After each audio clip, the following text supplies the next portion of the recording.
Ladies and gents, welcome back. Welcome back. It's been another week. It has. It feels like it's been no time since I've said that 1 week ago today. But yeah, it is in fact been another week. You guys with the pre-stream banter, amazing. Awesome. Good content, man. Point curation. Thank you so much. Thank you so much. Really appreciate it. Clyde, want to see you live stream some music. Ooh, you want to get into the mood. You want to get into that mood. Get things going. I don't know. I played a song a few weeks ago, and we had some fun with that. Maybe I'll get into that again at some point. But that was lots of fun. That was lots of fun. Hey, for everyone who's joining tonight, welcome to the live stream. This is, and I'll explain to everyone who's new here and who hasn't come here before. But this, and for those who are viewing this after the fact, you're viewing this after the fact. You can see the stream highlights, as in this stream chat. There is a replay after the fact, so you can see what people were saying, and you can watch that if you're inclined to. But if you're here for the live stream, well, then that's great. Welcome here. Say hello in the chat. But yeah, this is where, at the end of the week, after a whole week, 5 days of making videos in the morning, because I normally make videos in the morning before I go to work. I'm not a full-time YouTuber. I don't do this full-time. I haven't quit my day job, as they say. I like my day job as it stands. I do.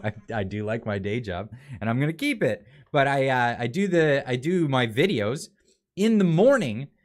I wake up early bird catches the crappy politician saying stuff on the internet.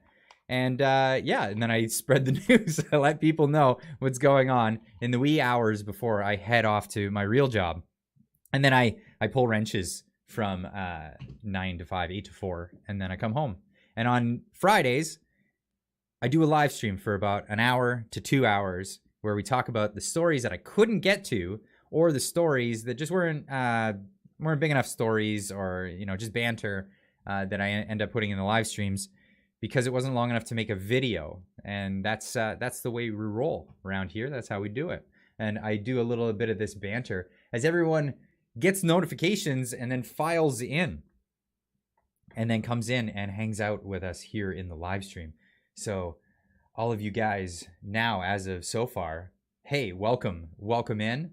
Welcome to the live show. I know some guys like Raging Dissident have like this big elaborate intro. I just come in and say, hey. That's kind of where I'm at. Hey, everybody. Hey, I'm seeing all the haze in the chat. Hey, play Little Red Piano. The Little Red Piano. Ah, that's my son Daniel. He loves to bang on that when I'm playing a tune for him. But that's how we do. That's how we roll here. Superman wears James Tops PJs. Yeah, he does. You always gotta. You can only wear someone who's stronger than you's PJs. Someone who's more of a bamf. That's what I have to say. That's the way it is. But hey, happy Friday, everyone. Got some mods in the chat. Thank goodness. Because last time we had some... Yeah, Danielson. That was the first time I ever even heard that reference. Wow. I didn't even think of that. That's too funny. That's now a thing. That's now a thing in my life. Wow. Okay. Where is he now? He's with mommy. He's with mommy and his sister. Hey, Prime Minister Clyde, where is your Mr. Speed? Okay. I pitched it out there, and I think, yeah, I got a bite, but I'm gonna have to put something together, because that's funny. And Mr. Sunshine Baby, he does those videos with the Mr. Speaker. We got to do something together. That'd be a lot of fun. I think that would be a lot of fun. But hey, we got a crowd in here now. So why don't we start talking about some stuff that was happening this week? What are some of the things? And you know what? I'm going to start off with some of the stuff that was just going on Twitter today. Because Twitter is an interesting place.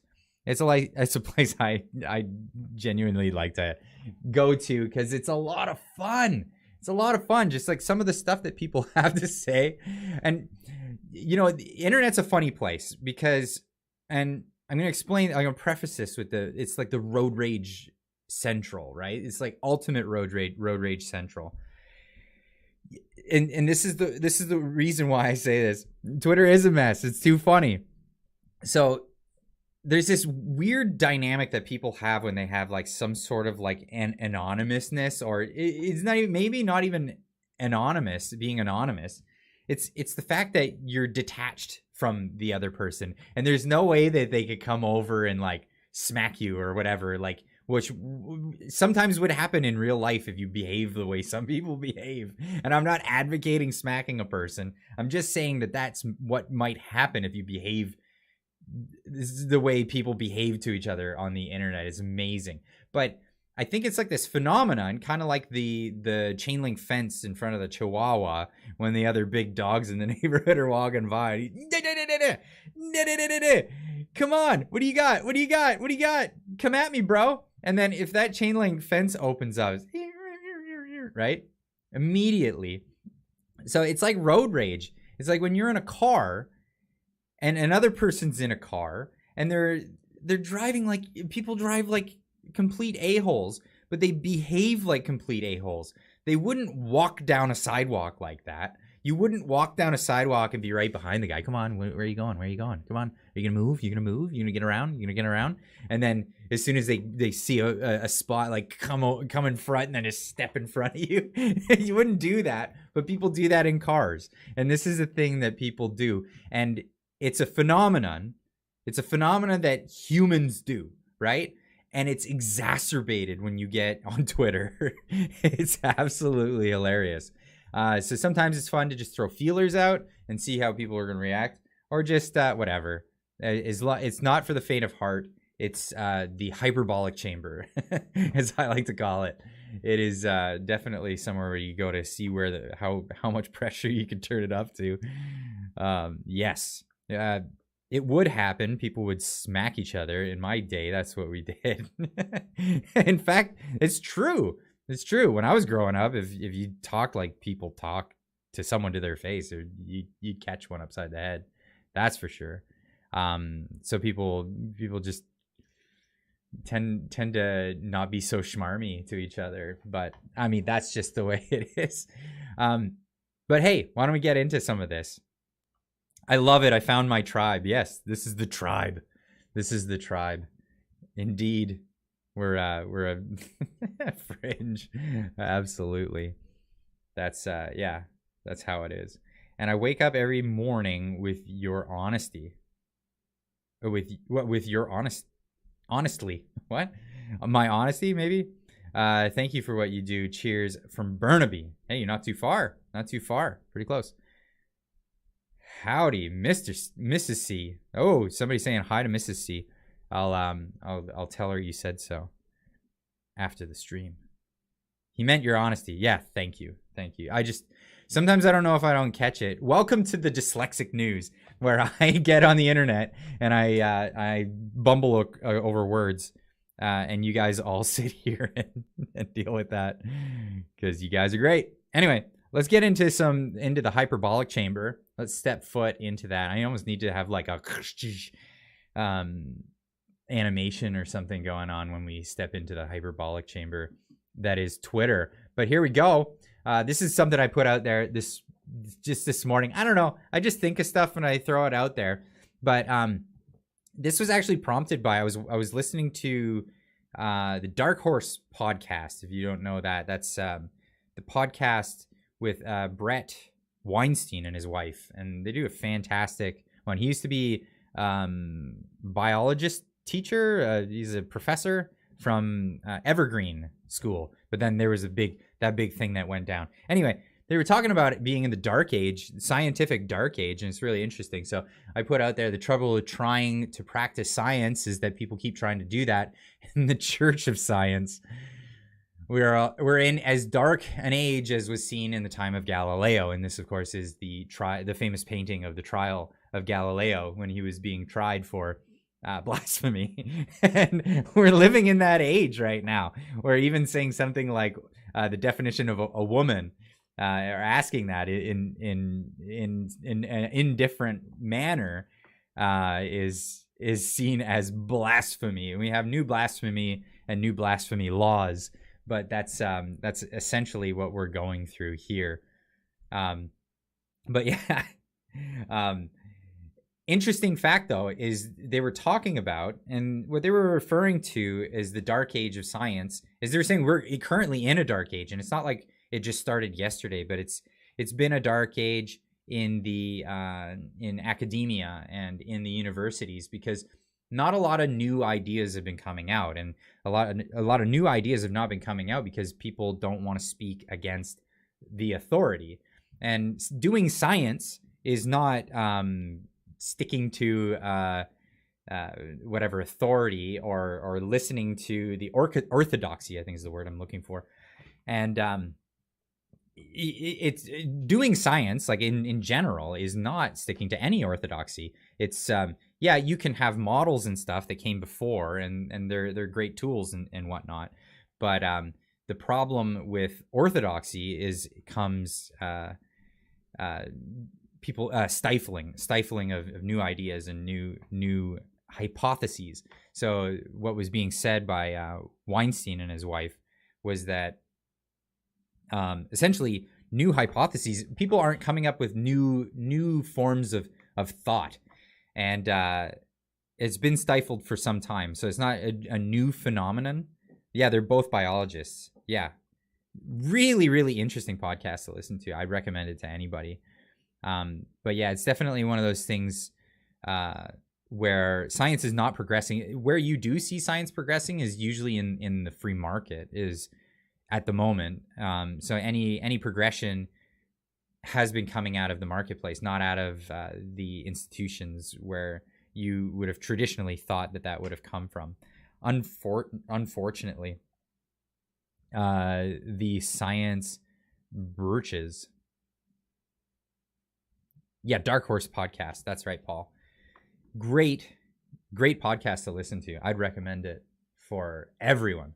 But yeah, that's what led me to making that post. But let's see what else was going on here. I poked this one out there, and this was so this was a little contentious, right?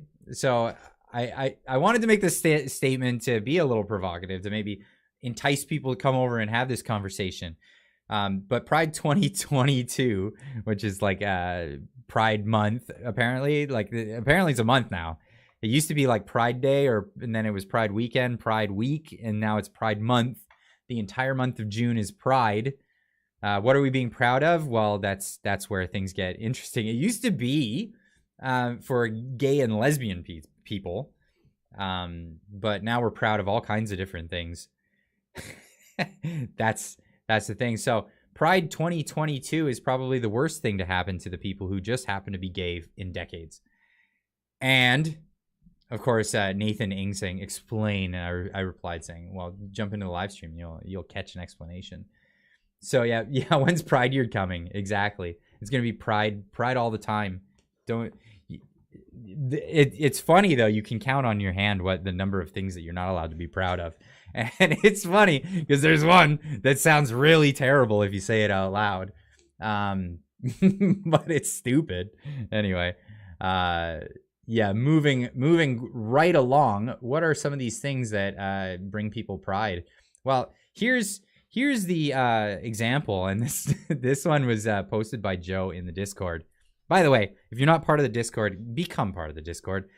Get in there. The link's in the description of every video I do, so you can come in, be part of the community. I like to hang out after the live streams and have a couple of wobbly pops with the community. So come on in and join me for that. But yeah, 2000. Relax, you narrow-minded religious bigots. It's not like we're going to come into the classrooms and talk to your children about being gay. Well, then 2019 came along. And this is seriously a thing. So there's a big problem with this the pride thing, and it's the grotesqueness of pride. So, and I want nightmare fuel, absolutely. So here's the thing. Full disclaimer, I don't care about people's orientation or whatever they're into in their own private lives. If you if that's your thing, whatever, it doesn't bother me. What people do in their own private lives is their own private thing. And it doesn't bother me to see like male partners in that, you know, are partners and live together and all the Ernie and Bert or whatever. Like that stuff doesn't bother me. None of that stuff bothers me. If Mr. wants to become a Mrs., do your thing. I don't care. Live your life. Don't tell anybody else how to live their lives. That's all we ask. But it gets really contentious when people are really pushing this at children. And that's when everybody reels back and goes, what? Hold on a second. I think we need to stop the boat where you're at right now. And let's not go any further than this. But Pride this year seems like it's been focused extremely at children. If it came to, they had a, what is it? Drag your kids to Pride, where it was drag queens and kids. So the whole drag culture comes from a place of sexuality. It's inherently burlesque festivals and all of that stuff. It's glorifying sexual behavior. That and children don't mix. I don't care who you are. No one's going to convince me of that. And I don't think anyone's going to convince any sane, logical person of that as well. And that's just where I got to stand on that point. V Vendetta. Hey, Clyde, wondering what your thoughts are regarding... You jumping the gun, my man. You jumping the gun. What my next slide was exactly that, but let's hear your question. Regarding Christina Aguilera's performance the other day in LA Public Park, I've got Viva Fry's feeling on it. My mentions of it was the first he had heard about. Okay, no, I know I'd heard about it. In fact, that's the very next slide. Hey, yo. Well, it's blurred, so we're not getting in trouble here. But yeah, this was no, not meat curtains. It was going for the full tube steak. But here we are, and this was my take on it, and I put it out on Twitter saying, when your efforts to bring inclusivity and acceptance to the world finds you with a giant strap-on dildo simulating having a wank in front of children, it might be time to stop, rethink, and start from the beginning. I think that's what we need to do. We need to Hulk smash. You guys kill me every time with this. The chat is super distractive, and it really gets me. $95,000 liberal Russian embassy party. Your tax dollars. Oh, heard about that. Yes. Marxism kills, definitely. So this is it's I can't even scroll away from it. I can only scroll more into it. But this is just an abomination. But here's my thing, right? If you wanted to do this performance for a bunch of adults, and even if they didn't know it was coming, they could walk out on it or whatever. But as long as you sold it as an adult show, this is an adult performance. Check your IDs at the gates. Kids aren't getting in. Nuh-uh. No problem. I mean, not that I want to go there and see it, but it's a straight up go for it. That's your shtick.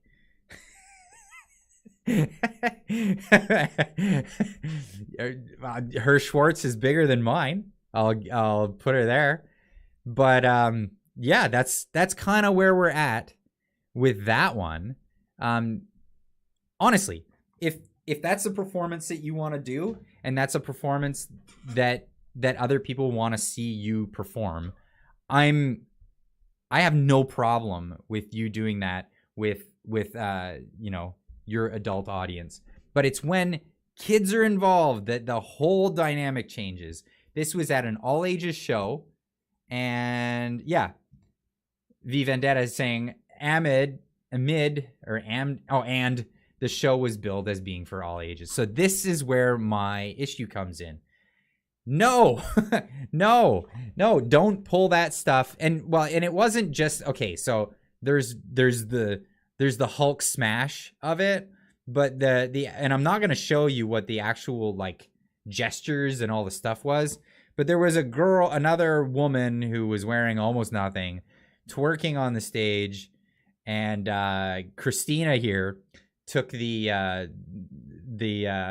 her shorts and gave it a few vinegar shakes. I can't even say it out loud, man. Yes, had a couple of vinegar shakes at the crowd, and yeah, no, it was definitely not a benign performance. It was something. It was something indeed. It was something indeed. So it was definitely not an all ages gesture that was happening on the stage. It's not for a kid audience. It's yeah.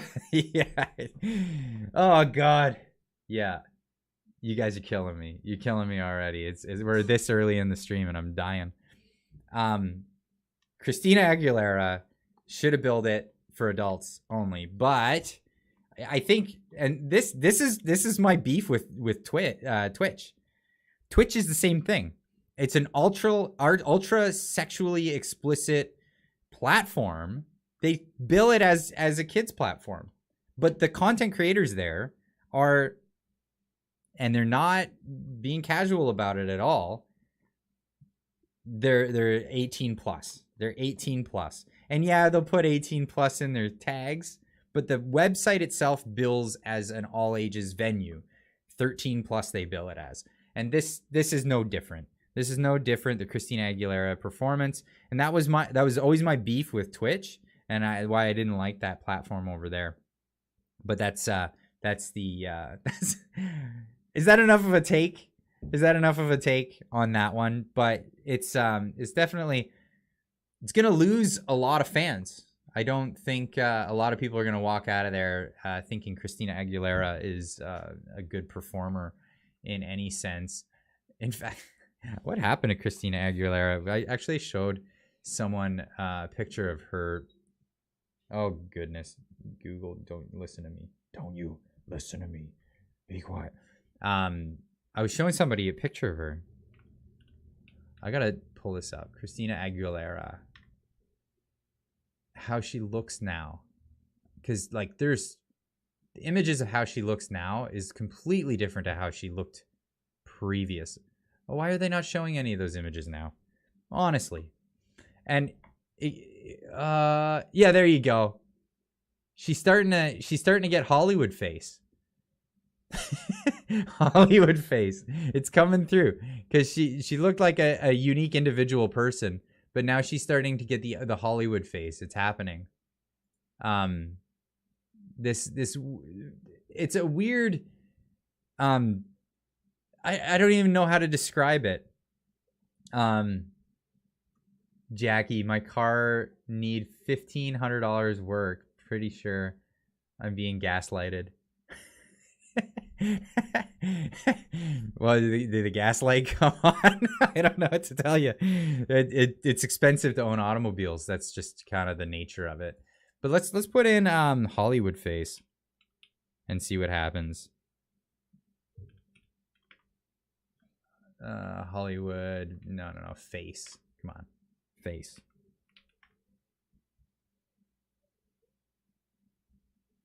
Oh, it doesn't give any good examples of a Hollywood face. Let's go with plastic surgery face.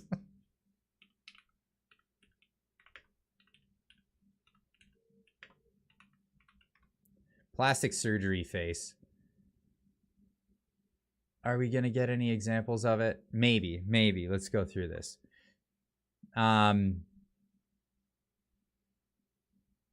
Yeah, here we go. Like Nicole Kidman, she's starting to get the Hollywood plastic surgery face. And it's funny because, Madonna was, something fierce. Now, I get it. People have like this fear of growing old and looking bizarre not looking bizarre. You don't look bizarre. You just look like you're getting older. But why is it all Nicole Kidman? But so this crazy thing that happens to people is oh no. Oh no. So that they turned her into Noel Gallagher. Oh God. What happened? No. Oh no. Why would you want to look like the uglier of the Oasis brothers? No. Ah, there it is. There it is. So the better songwriter, though, I'll tell you that. Yeah, why indeed, right? So this is weird thing that Hollywood does. It turns out goblins, right? It turns out goblins over time. And it happens to men too. It's not just women. And I was joking about this with a friend the other day, and it literally is this thing where they get this weird dysphoria where they have to look young all the time. I'm young and hip, and I'm young and hip, and then they look in the mirror and they're like, oh, I'm aging. I can't be an aging person. So let's go to plastic surgeries. And you literally have like thousands and thousands and thousands of plastic surgeons all over Hollywood and California, but they all churn out the same ugly face. That is the result of hundreds of thousands of dollars of plastic surgery. And that's, yeah, you get the same Island of Dr. Moreau face. That's what they turn out. Honestly, I don't know how people do this. And like, really, it's unbelievable. And I'm trying not to show anything grotesque. So that's why I'm not sharing the screen just right now, because there's some like images of people that got injured or whatever, right? But yeah, like those. Oh no, why? Yeah, even men are getting this stuff done. Even men are getting, like, dude, you looked fine. You look totally fine now. What? Oh, dude, really? Oh, that's plastic surgery gone wrong. Well, yeah. Yeah, that went pretty bad. But Nicole Kidman's turned herself into the female Joker. Like she looks like Jack Nicholson's Joker. Why? Just age and look good. Older women are beautiful when they just age naturally. This looks weird. It looks absolutely weird. I don't know why I'm going on this tangent, but it's too funny. It's too funny that you've got all the talent in surgeries in all of North America, and they all the most talented ones go to California, and they turn out the same ugly face always. But I digress. Here, that's where we are. But yeah. That's my take. That's my take on the Christina Aguilera concert. Pull up. Yeah, we're in a nosedive. Okay, moving on. Somebody sent me this clip, and they wanted me to watch it. I got about 20 seconds in, and I was like, I'm just going to watch this for the first time in the live stream, because already it was funny. So why don't we just get into it? I really want to just get into this. Crypto giant Kraken taking on its own woke employees. The CEO said triggered employees should leave the company. He's offering 4 months' pay for employees who want to leave because if they don't agree with his policies. Already, this is hilarious, right? I lost the cap to my drink. Already, this is hilarious because we've got a guy who's going against the orthodoxy, as I was talking about before. You can't go against the orthodoxy, or else the papistry comes for you. You know, you got the bishops and the. It's just like the old systems of latter year. You know, go against the orthodoxy and they come for you with the torches and pitchforks. So you got this business guy who clearly knows what's up, and in order to get rid of, and this is as far as I've gotten so far, in order to get rid of people that are just not going to be good for his business anyway in the long run, it's a pretty easy sell to me. If you're a business owner and you have someone in your employ that has this ideology, this woke ideology, you just want to get rid of them as soon as possible because they're a liability, right?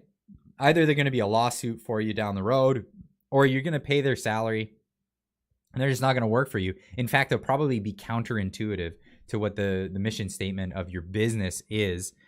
So in the long run, your best bet is to get rid of him. So this guy who's got a business has his own plan.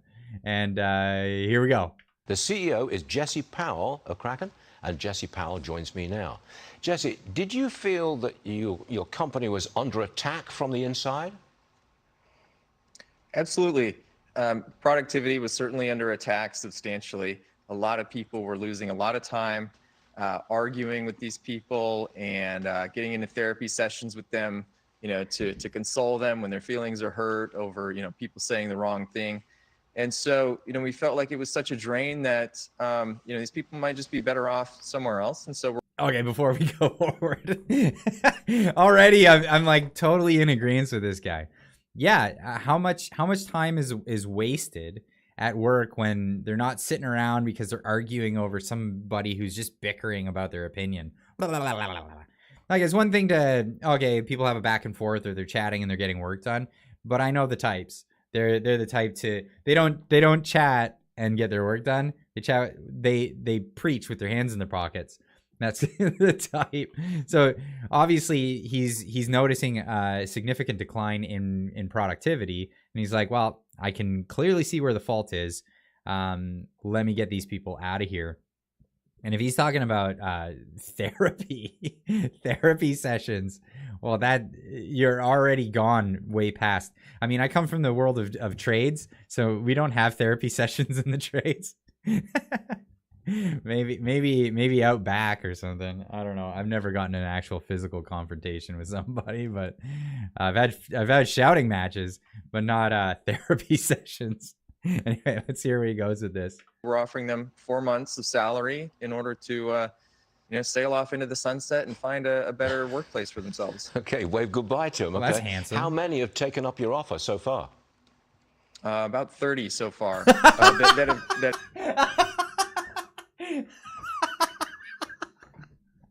Oh God, that's hilarious. About 30 so far. Wow, that is a fair offer. That is definitely a fair offer. 30. Wow, I wonder how many employees this guy has altogether. 30 so far have decided, yeah, I'll take 4 months salary and GTFO. Sweet, good riddance. Bye-bye. Honestly, in the grand scheme of things, 4 months salary is cheaper than keeping them. 4 months salary is cheaper than keeping them. My phone keeps making noises at me because it's on the charger. Sorry about that. 4 months is paid for in 2 months. Yeah, so they get double their salary for 2 months while not being there. And adios. Don't come back. Don't let the door hit you on the way out. You get apprentice to abuse. Now these days, man, there are no apprentices. Good luck getting applications. It's so funny. I work in the trades. There are no... okay, I keep saying it. Become uncancelable. Get a trade. The smart teachers when I was growing up all said it. Get a trade. It's recession proof. It's depression proof. You'll always have a job. No matter what, get a trade. You'll always have a job. Well, we're about to have one of those recessions or Great Depressions. They're gonna... It might put the Great Depression. They might start calling that one the OK Depression, compared to what's coming. But let me tell you, become uncancelable. Get a trade. But there is nobody entering the trades. Paul Thompson saying no one is entering the trades. Absolutely correct. I'll tell you how many resumes we got this week. 0. I'll tell you how many resumes we've got this month. 0. I don't think we've gotten a resume all year. We don't have a help wanted sign outside because everybody who works knows that okay, if you're a tradesman, If you're a tradesman and there's a help wanted sign on the door, you don't want to work for them. That's the guy you don't apply at. You go and you talk to the guys and see when they're hiring. That's what you do. But yeah, you don't. Yeah, obviously we don't have a help wanted sign, but you think people would be applying? No. I don't know what they're teaching kids in school these days, but they're not teaching them to go looking for jobs. That's for sure. But yeah, they're all going to work for these tech companies and stuff like that, thinking that they're irreplaceable when anyone in the world can do the tech jobs remotely. Get a trade, kids. Get out there. How's the pay like in the trades? Fantastic. And it's only going up because there's less and less of us. That's the way it works. It depends on what trade you get into, but yeah, pays great. Yeah, I'm the only worker in my house, and I have 2 kids, and I live in the most expensive place in the world. It's a struggle, but we make it work. There's no way we could make it work if I didn't work in the trades, if I wasn't a tradesman, like a licensed, ticketed tradesman. That's it's definitely a benefit. And I worked my tail off to get here. And anyone else who did, much respect. There you go. I don't even know if I was reading that as I was saying it. But hey, let's get back to the story. So telling people you can have 4 months salary to GTFO and stop destroying the business, essentially. That have cited culture or mission related reasons as the reason for taking the deal. So the people who took the deal cited culture or what? Culture or mission related reasons. Or mission related. So the company's on a different mission than they feel that they're comfortable with. Or the culture of the company is not what the those employees. Well, what do you getting into? This guy is Kraken, whatever tech company. Don't you figure out where you're going to be employed by before you take the job? Come on. Like, we're talking about skilled IT people here. We're not talking about, I just took whatever I could get. We're talking about it's not hard. It's not easy to get into these jobs, right? Or is it? But we'll find out. As the reason for taking the deal. What do you do if they don't leave and they stay within the company, passing around what you might call poison and poisoning the atmosphere of the workplace? What do you do with them? Absolutely, it is poison. That's a great question. And I'm sure there will be some of those people that stay behind and that want to push their agenda. But I want everyone to know that this is not going to be a workplace where we're going to tolerate that kind of behavior. And people will be managed out the hard way if that's what it takes. Man, you're really taking a hard line on this. What? Absolutely. It's a great line. This is the line that will get you profits in the future. Absolutely. I agree with this line of thinking, to get woke people out. Just get them out. They're a drain.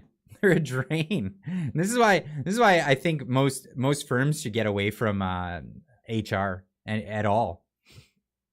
You don't need HR. You might be able to hire one person that can do like someone who does bookkeeping or whatever to also do interviews, like first interviews or whatever, just to filter out the weed, go through the weeds to find the good stuff.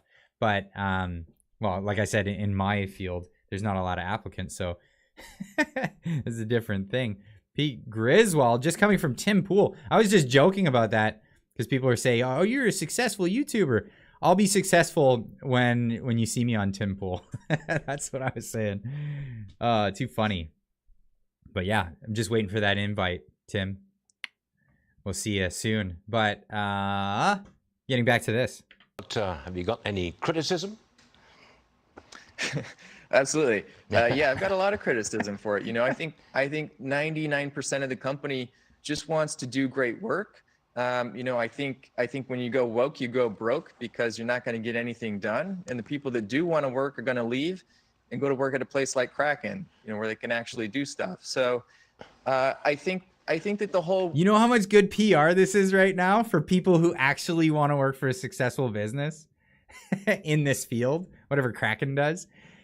This is huge PR, because this is going to send a market signal out there to people who want to succeed, people who want to, say, work for an organization that has a, profit sharing in mind kind of thing. Like, I always thought that this is a great business model, is you bring people on, and then you have like, hey, okay, well, we can only start you at this salary, but we have profit sharing as a motive. Some businesses use that as a scammy sort of thing, but if a majority of people are actually business oriented and actually want to boost profits, yes, profit sharing is a fantastic idea. I'm thinking stock options in some cases are scummy, but no, profit sharing is definitely a great way. But everybody needs to be on the same page. That's the thing. And this guy's sending the signal out there to people who don't want to make the base salary for their line of work, want to actually excel and do better, and be rewarded for that doing better. So I encourage this guy. I'm stoked. Clyde, do something. You should do a live with Lauren Southern. I would absolutely do a live with Lauren Southern. She's in the neighborhood too. That would be a lot of fun. I would be definitely into that if I got the invite, or if maybe I should reach out to her. You guys, let her know. Let her know on her live stream. Hey, you got to hook up with Clyde. Do something. He's in your neighborhood. You should do something with Clyde. Do something. The woke activist movement inside of companies, I think, just completely ignores the fact that we have a business to run, and we have a bigger mission than somebody's individual, personal preferences being met. We're trying to deliver financial services to the world. There are billions of people left out in the cold right now who don't have access to financial services, and that's the real mission. It's not hitting some list of check marks on a diversity census form or something like that. This is like real stuff to real people around the world. And I think a lot of people in the United States especially, they haven't been out there in the world. They don't understand what's going on, and really it's first world problems that people are arguing about. Would you describe yourself as a libertarian? I would, yeah. I don't align with any particular political party. However, I'd say philosophically, yeah, I'm very much aligned with the libertarian values. Jesse Powell, I think you're a brave guy, and I honestly think it's just great.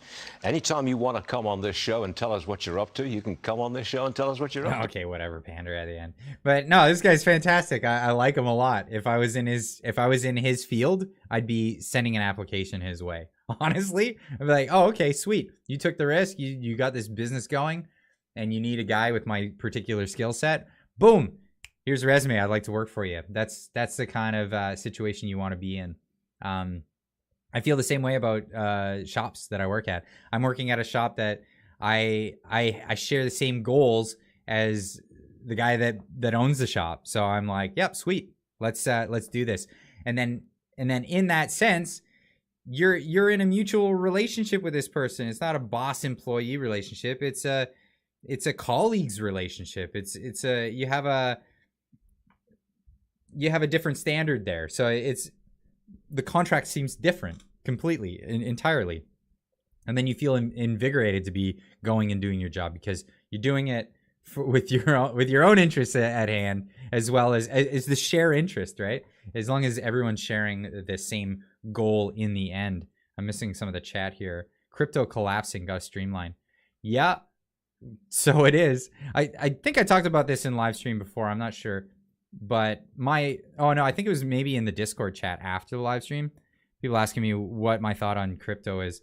I'm not invested in crypto, but what I see crypto is a lot like the .com bubble. Big bubble that inflated in the late 90s. A lot of .coms, a lot of businesses that were like worth nothing. They just started it up and, oh, look at, what was it? They were doing pump and dumps, penny scams, lots of it. And people were getting into these .coms, and people were selling them on the only merit that they were going public. Like literally, there was a bit, overnight business, made a .com, got a domain name, and people are just speculating on these businesses. They had no clientele. They would have no customer base, obviously clientele. They had no product, just an idea and a name. And then they would like sell all their shares privately and tell people, hey, get in, because we're going to go public. And when it goes public, everyone's going to file in and start buying the company, and it'll get all speculated up. And that was essentially what happened to crypto. Crypto came into the place. Tons of pump and dumps, tons of scams, tons of cryptocurrencies that had no real weight to them except on paper and nothing really behind them. But at the end of the day, what happened in the .com crisis? Well, it collapsed. A lot of people who had skin in the game lost it all. But at the end of the day, you still came up with some massive players. That you still have the Amazons. We still have the Google. We still have all these big players that came out of the .com crisis or .com bubble and then inevitable crisis. So this crisis is happening with cryptocurrency. I kind of see it in the same light. I think it was a new tech. People got really overly infatuated with it, saw a frenzy. That happened. It popped. A lot of people lost their shirt in that, but then you're going to have some big players come out of that. And I'm pretty sure it's going to be Bitcoin and Ethereum. Those are the two big ones. Everything else is just a scheme, in my opinion. I mean, Dogecoin was a meme, which is hilarious. I don't know where it sits right now. But again, I don't know all the fundamentals of that particular marketplace, but it seems to mirror the .com bubble and crash very closely. And that's kind of my opinion on that. Lauren Southern burst my bubble and a pump and dump. Oh God, you guys are great. This is too funny. 106 straight days of shipyard, miss a day. See ya. Nobody know now to replace. Just saying. Yeah, shipyard workers. Yeah. Oh, you miss a day by? Okay. Yeah, well, because so many people want to get in there. I know. I understand that. I know longshoremen in the Vancouver area. I think it's a little overblown because of the union, because once you get into the longshoreman union, you're just kind of set for life. So I think there's a little push and pull there to be had. Laughing at that comment. Okay, fair enough. Did I miss any comments I wanted to comment on? If I missed it. Oh, a lot about Lauren Southern. Oh, you guys are funny. She gets me inflated. I've got a wife, you guys. And she's beautiful and I love her so much. Comment on me, Clyde. John Michelson. Great name, John Michelson. There you go. Let's move on. That was a funny story, and I only heard about it just before the stream. So, hey, why don't we get into some Jimmy McJugger nuggets? The escapades of Jimmy McJugger nuggets. If you don't know who I'm talking about, well, that's this handsome man right here, Jimmy McJugger nuggets. I only just found out the other week. You guys in the chat let me know that Jagmeet Singh, his full name is Jimmy. What is it? Jagmeet Singh Jimmy Dhaliwal. So somehow in just the banter of what happens in these streams, he ended up with the nickname Jimmy McJugger Nuggets, and it stuck. I can't get it out of my head. I see that face, and all I think of is Jimmy McJugger Nuggets. That's it. Sorry. If you don't like it, well, just click away. That's the way it is. But anyway, the escapades of Jimmy McJugger Nuggets. He got on the horn. He got on the horn here to talk to the Canadian public about his dismay that he has with what Chrystia Freeland, the daughter of a guy with a funny mustache, not the guy with a funny mustache, but one of his followers. Yes, that is a true fact. Trudeau's girlfriend Jugmeat. Yeah, Jimmy McJugger nuggets. That's why I put it in the title of tonight's stream, the McJugger Nuggets $7 value meal. You'll get what I mean by that. So he got up he got on the horn here with the Canadian public to discuss his dismay with the lack of action from the Liberal government to save people from the financial collapse brought about by his party and the Liberal government. Well, take it away, Jimmy. Take it away, Jimmy. Bonjour, good day. Bonjour, good day. At a time when people are really hurting, where they are struggling to put food on the table, Canadians are going hungry, Canadians are worried about losing their homes because of the interest rates that are going up. People can't afford to put gas in their tanks, and they're just really hurting, feeling the pain of the cost of living going up. The finance minister announces a big speech to respond to the needs of people, and we learn that the speech will include entirely re-announcements of previous measures, nothing new to help people right now. Okay, so because he said that, he's going to come up with something brand new right now, isn't he? Spoiler. Nope. No, he doesn't. He doesn't come up with anything new. Yeah, there's absolutely nothing new to what he proposes here. But this is why it's so comical to listen to these guys talk. And well, if he objects so hard, why is he holding up with this coalition with their government? Why? And he's gonna vote for it too, right? So they have this coalition government, the Trudy McJugger Nuggets, as we like to call it on this channel, the Liberal NDP coalition of Jagmeet Singh saying that, sorry, Jugmeat, I always pronounce it wrong because it's J-A-G.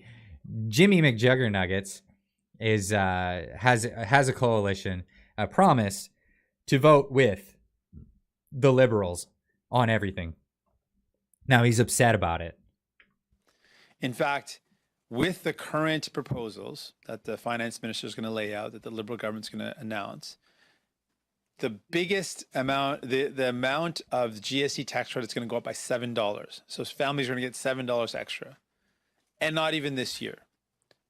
$7 extra on the proposals. Hey, at the you're gonna get $7 back on your GST payments. That's amazing. If Jimmy McJugger Nuggets was in charge, he'd make sure you get at least $12. Oh God. Why are we discussing refunds on this? You're talking about helping people right now, are you not? V Vendetta, thanks again for another super chat. Holy cow. There's a theory floating around that says the reason powerful entities, including the school system, are pushing transgenderhood and homosexuality. Wait, there is a theory floating around that says on kids, it comes in with another super chat. On kids is because they feel it will help bring down the population number. After all, you can't exactly make babies in a same-sex partnership. Your thoughts? My thoughts are that may be the repercussion of it. I don't know if that's the plan. I think, yeah. So I know a lot of the people who are like Bill Gates and those groups of people. They think that we have overpopulation, and they're peddling an old theory. I can't remember who came up with this theory of overpopulation, because it's a bunk old crappy theory. The overpopulation theory. Give me 1 second. Overpopulation is a myth. Chippy's ATV, thanks for the $5 super chat. Oh, come on. Males have mysteriously gotten pregnant. Yeah, that's right. Oh, my goodness. It's okay. So what you got is you got dudes getting chicks pregnant but they're dressing in different clothes and lobbing each other's stuff off and mutilating their bodies. At the end of the day, it's still dudes getting chicks pregnant. I'm sorry. That's I mean, that's the biology of it. But yeah, that's a thing. So here's the overpopulation thing. And I'll put a link in the description to this Population Research Institute, because this really spells it out. And it's this idea that population 101 overpopulation, the making of a myth. The myth of overpopulation originated in England in 1798, when a vicar named Thomas Malthus, who fancied himself something of a mathematician, saw that food production increased incrementally, but people reproduced exponentially. What was his name?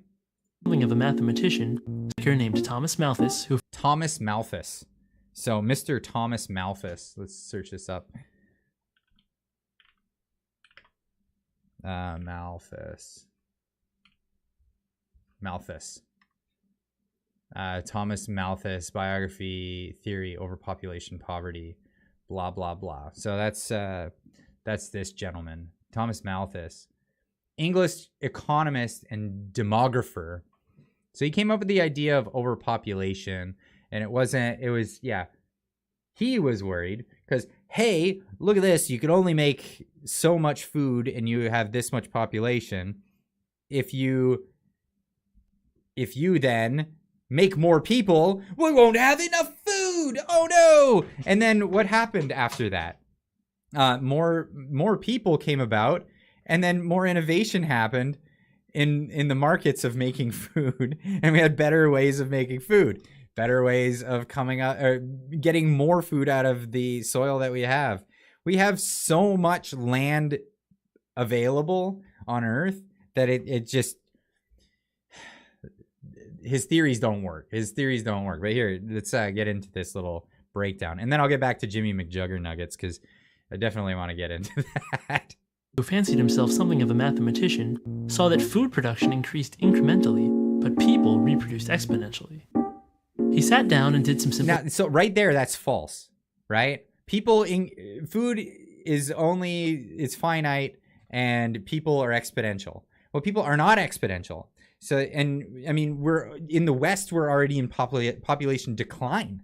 We're in population decline despite record amounts of immigration. And people want to get into this like white replacement theory. That's a Democratic talking point. It's not my talking. I don't talk about that stuff. I mean, if it came down to white replacement theory, I'm doing it wrong because I'm replacing white people with half white people. You know what I mean? Like I don't know. People want to get into that stuff, whatever. But that's actually a Democratic talking point. Let's replace all the voters with other voters, not even necessarily on racial lines, but just on demographic lines.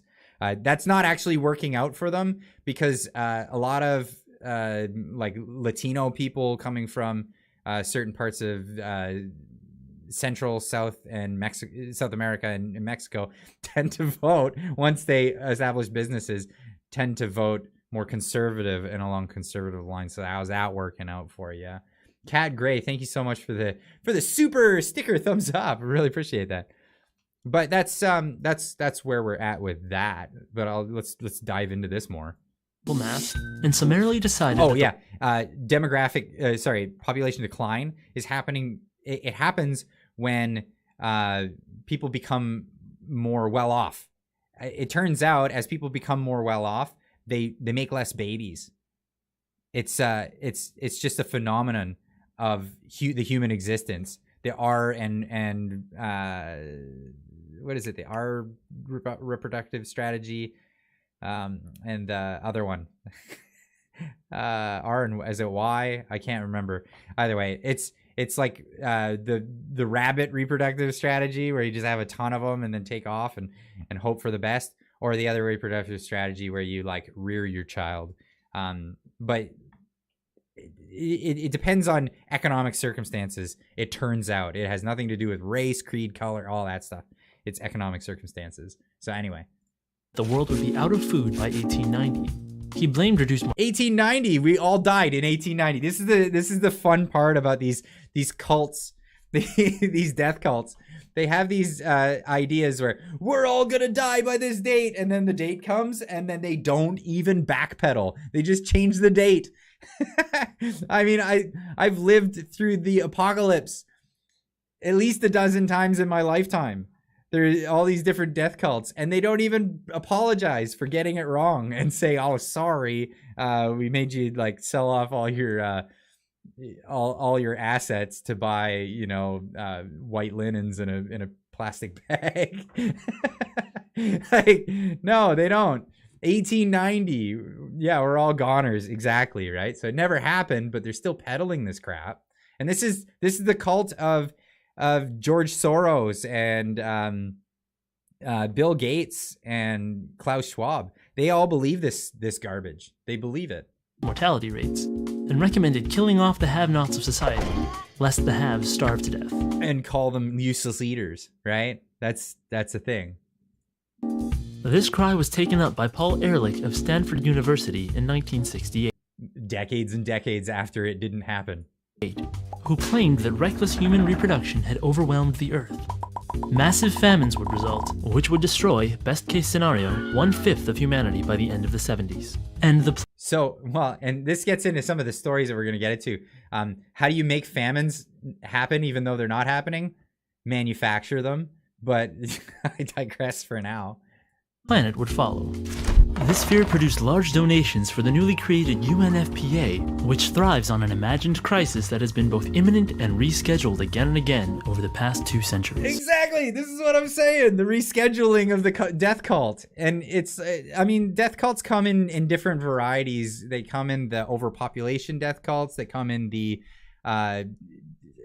climates, the ecology death cults, you know, the climate's changing, the global warming, these things. And I'm not saying that global warming is not happening. I mean, climate change occurs. It happens all the time. But this alarmism is what's new, and it definitely hasn't occurred. The predictions have all been wrong. The models have all been incorrect. It's time to readjust your models until you can actually make accurate predictions of the past. If you can make accurate predictions of the past, then you got my ears. You know what I mean? So we're not there. You know, we're not there as of yet. But they come in other varieties and flavors too. They come in the religious varieties. They come in the occult varieties, like worshiping space aliens that follow behind comets and stuff. I mean, these death cults, they come in all sorts of shapes and sizes. But yeah, this is definitely another one of them. The truth of the matter is that every family on this planet could have a house with a yard and all live together on a landmass the size of Texas, which is really just a small corner of the planet. The population of Earth will peak in 30 years and then start to go back down. We're not overpopulated. Nope. Do the math. Yeah. The math just works. The math works. And right now we're in population decline. And it's actually a bad thing. A lot of people have been talking about it. Jordan Peterson talks about it. Elon Musk talks about it. We're going to be in some serious issues because we're not going to have enough people to do the stuff that we need to do. It's terrible. Climate hoax started 50 years ago by Al Gore and Dr. Suzuki. I don't know, 50 years ago. Yeah, I mean, what do you say to that? It's so, like I said, I'm not saying climate change isn't happening. Climate change obviously happens all the time. Dr. Suzuki went from my childhood hero to a whack job. He's a nutbag. He's a fundamentalist. It's crazy. He went from teaching people about how ecology works and had a fantastic show on CTV. I remember watching it. But yeah, no, he just lost the plot. Al Gore, he was in it. He's been in it for the money. He's a grifter. He's been in it for the money since day one. I don't think he was going for the alarmism. Let's get everybody afraid and make bring and install communism. What he was going for was the cap and trade thing, which I saw somebody mention in the chat. And he was trying to install indulgences all over again. If you don't recall, I think it was like the 15th century, 17th century, Martin Luther, who started the Lutheran Church, the original Martin Luther, not Mr. King and not Junior.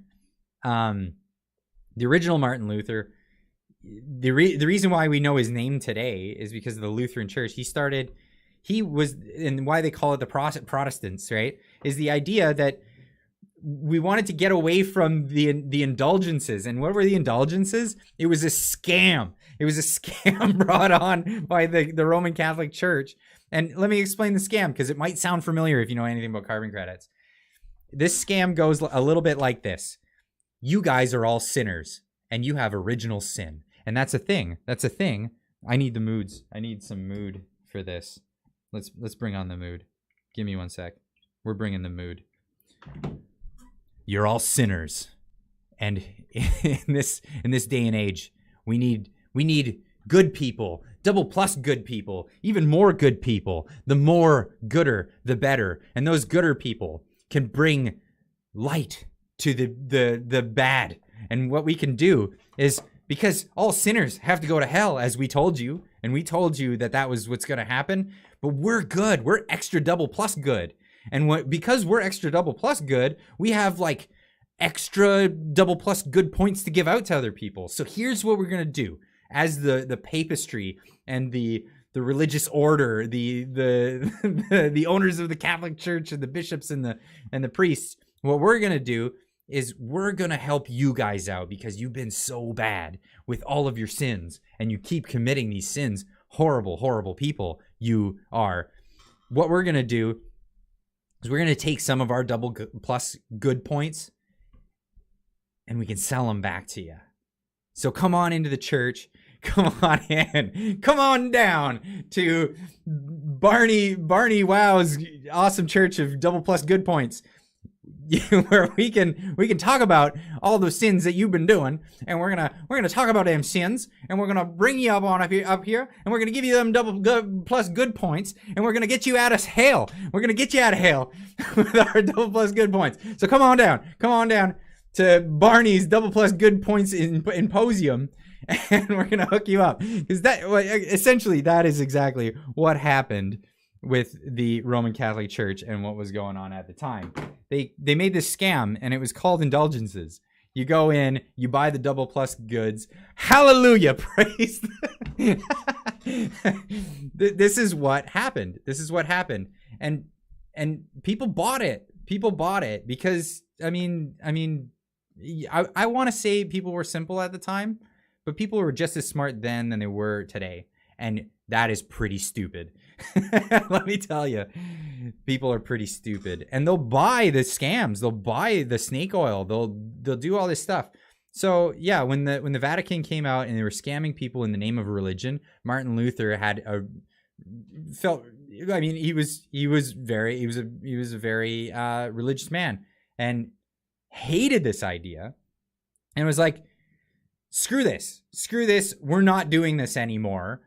And he wanted the Reformation. He wanted to reform the church. And that's what he did. And the history came from there. And he wanted to get away from the double good plus points. EMCC. Thank you so much for the super chat. Thanks, Clyde. Great show. I appreciate it. I really do. But yeah, it was the church mafia. So that's what was going on. Al Gore came in with the same old scam. He came in with the same old scam. It was we're the government. We got double good plus points. And what we're going to do is anyone who has double good plus points on being ecological without using carbon as a thing. So you made carbon the new indulgence. You have indulgences by using carbon, and you're leaving your carbon footprint, right? Here we go. Here comes the scam. We're double plus good. So what we're going to do is make this economy of double plus good points. We can offset your carbon points, and we're going to offset your indulgences, and we'll sell it back to you. Come on down to our carbon symposium. we got all the negative credits for you. We'll get you right into negative territory. You'll be so negative, it'll look like my golf score. No, or like Kim Jong-il's golf score. If you know that story, that's just too funny. But yes, that was the scam. So Al Gore is straight up. I don't believe that he was part of the death cult. I mean, he was kind of part. He got the death cult spiraling again with his inconvenient lies, or his inconvenient embellishments. Hockey stick graph. Get out of here! It didn't happen. It didn't happen. And it's not to say that it's not climate change doesn't happen. Again, I got to caveat this every time because you got to watch what you say because you get labeled. They do the denier thing, science denier. It's like denying what happened in Germany, right? I don't want to say the word because it's maybe the algorithms, but yeah, they want to tie that with the idea of denying that, and it's like, come on, no. Let's talk science. If you want to talk science, we'll talk science. Let's see the models. Let's see your predictions of, past events and how accurate they were. And then we'll talk about future events and how accurate your predictions are. But as it stands, I don't think the alarmism is in order. But where was I? I've been going off on tangents here. The Holodomor. Holodomor denier. That's right. That's the hullabaloo. The hullabaloo denier. Can't be a denier. Lord Master Jeff. Hello. How are you? Welcome to the chat, my man. You guys are too fun. I have way too much fun in these live streams. I sincerely look forward to these every single week now. They've been just like the most fun. But then I never get through all the stories. I really don't. I get into these tangents and I start talking about all the other things. But yeah, now when people start talking about overpopulation, you can actually, with a reasonable understanding, tell them that they're full of it. You know what I mean? This is it. You can actually, and this is why I love giving this information out. I got this information. I like to share it. And if anyone has good information, I like to hear it. But yeah, no, we don't have an overpopulation issue. We don't at all. We have a population decline problem. This is how I got onto the thing. Somebody asked me about if the alphabet club is to get rid of population. I honestly I think more along the lines of Yuri Bezmenov. We could go over that another time. Yuri Bezmenov, he was an ex-KGB in the 1980s who came to America, and he went on a speaking tour to talk about what was known as ideological subversion. And it was the Russian Soviet model of how to destroy the Western culture, the West in general. And if you look at his playbook, which I think I could dedicate a whole stream to this. If you look at Yuri Bezmenov's playbook of how ideological subversion will play out in North America, you're right, Paul Thompson. It's all Marxism. It's playing out, and it's absolutely playing out. And the way it works, and this is the way things are in reality. Seeds are sown, and then things play out. It's really not like,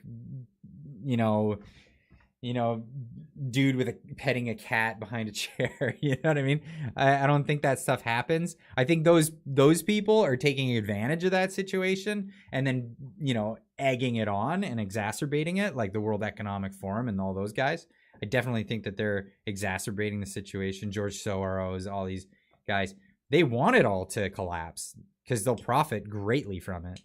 But yeah, I think a lot of this is happening because of what Yuri Bezmenov said. Sowing the seeds of Marxism that long ago, back in the in academia, and because like I said, I can go into this forever, but I want to make this point. The difficult thing about Marxism, V Vendetta, now, Clyde, nowadays, it's the LGBT mafia religion. Yes, but let me explain this. So, Yuri Bezmenov talked about his ideological subversion. In North America, it was very difficult for Marxism to take off. Marxism worked really well in Europe. It worked really well in Europe because of caste societies, right? So the idea of caste or classes that are kind of ingrained in society, where you're not just like a transient member of society like it is in North America. In the old world, it was if you were born the son of a shoemaker, you're gonna be a shoemaker. This is how last names actually became a thing. People with the name Shoemaker, they were cobblers, and they went on to be cobblers. And this is the way things were, right? It was a caste society, and that's how things were. Marx came in, and he was able to manipulate people, knowing how that system worked, by rallying people up against other groups in society. And it was really easy to use the traditional Marxist ideology to rally people along class lines. Worked fantastic in Europe. It worked peachy in China. It was a big thing, and it was devastating for everyone who was involved. Now, Michael Schumacher raced cars, though. Yes. Okay, we'll get on with my point. So, the shoemakers moved to North America, and they realized they didn't have to be cobblers anymore. And well, the reason why Marxism never really took off is because it was a hard sell for a bunch of people that came to the free world, and everybody in the free world is an accidentally embarrassed millionaire, right? It's incidentally embarrassed, temporarily embarrassed millionaire. The idea that class is transient. You can be part of the middle class and then be part of the upper class, be part of the aristocracy, or be cast down into poverty. Depends on meritocracy. Is this whole idea of meritocracy? It didn't matter where you came from. You could go from rags to riches. You could go from riches to rags, and that ideology was so ingrained in the culture that Marxism never ever took off, because people were like, with the working class, what? And they were able to, get into unions and get people in unions involved with that stuff, but not to such a great extent. So they went back to the drawing board, and they went back to the drawing board in I believe it was like the 1960s and 70s. And they came up with neo-Marxism. There it is, Paul Thompson. You nailed it. The idea of neo-Marxism was, I'm the ghost of Yuri Bezmenov. Neo-Marxism was this idea. They brought along cultural Marxism, and this is where all of this stuff all brews up and originates from. The this thought. And here's the origins of it, because it's important to understand where the origins of it come from. Yeah, gender Marxism. Well, this is where the origins come from. So because people were you weren't able to divide people along class lines, what they figured out was they could divide people along cultural lines. Because there was like this melting pot idea of everybody coming from different places in the world and being part of the same culture and society. Well, there was always different little branches in cultures and stuff like that, and a lot of them fell in the early times along racial lines, and a lot of them that ended up weeding out and not being a thing anymore, because like there used to be racial animosity between Polish immigrants and Italian immigrants and things, different neighborhoods, and there would be that stuff. Now everybody's just so American, Canadian, it didn't play out the way that they wanted to. But cultural Marxism, by instead of dividing people on class lines, they decided to divide people on cultural lines, and that's when it all started taking place. that's when things started to actually stew and become a thing. And these ideas, they came out of the universities, and yeah. Sorry, I'm reading the chat and I'm like, some of these things I want to say out loud and I can't. Other things, but yeah, CRT definitely came from that concept. But this is all cultural Marxism, and that came out of the Marxists failing huge at selling their ideology in North America and then having to do a rebrand. But at the core of it, it's still the same old Marxism. It's still going to end up with famines if it's implemented. Anywhere that Marxism is implemented, it will end up in famine. It'll end up in failure. It doesn't matter if you're doing it the new style, like what is it? This resource-based economy people. They have this concept that if you have supercomputers and artificial intelligence, they'll figure out the price mechanism, and then they'll be able to overcome the market forces, and then be able to plan out a super society, and we'll all be super duper super people with Marxism plus robots. That's essentially what it is. World Economic Forum's not much different. They went with a different brand of Marxism, which is like the more Mussolini Marxism, the fascistic model. And stakeholder capitalism is just a similar thing. Like I said, I could go on about this stuff forever, but let's cover some news topics. Jeez, we were into Juggy McJuggerstein. We got you guys, you get me on rants. You get me into a rant, and we'll get going on that forever. But anyway. Damn cyber Marxists. That's right. I want to be double plus goody.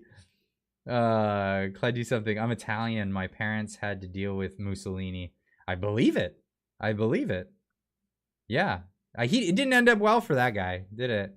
Didn't they hang him and disembowel him? That didn't work out. Didn't work out well for Marie Antoinette either, and we have our own Marie Antoinette at the moment as what's his name? Rex. I'm drawing a blank on his name. Rex wrote an article calling Chrystia Freeland out for being the modern day Marie Antoinette. Yes, they did. Yeah, that's right. Yeah, they did. They hung him and disemboweled him. But that's what happens. That's what happens when you mistreat people. Rex Murphy. Why did I Murphy's Law, right? I blanked out on that. There you go. Everybody's helping me in the chat tonight. Wow, you guys are great. Anyway, let's get back to Jimmy McJugger Nuggets, $7 value meal.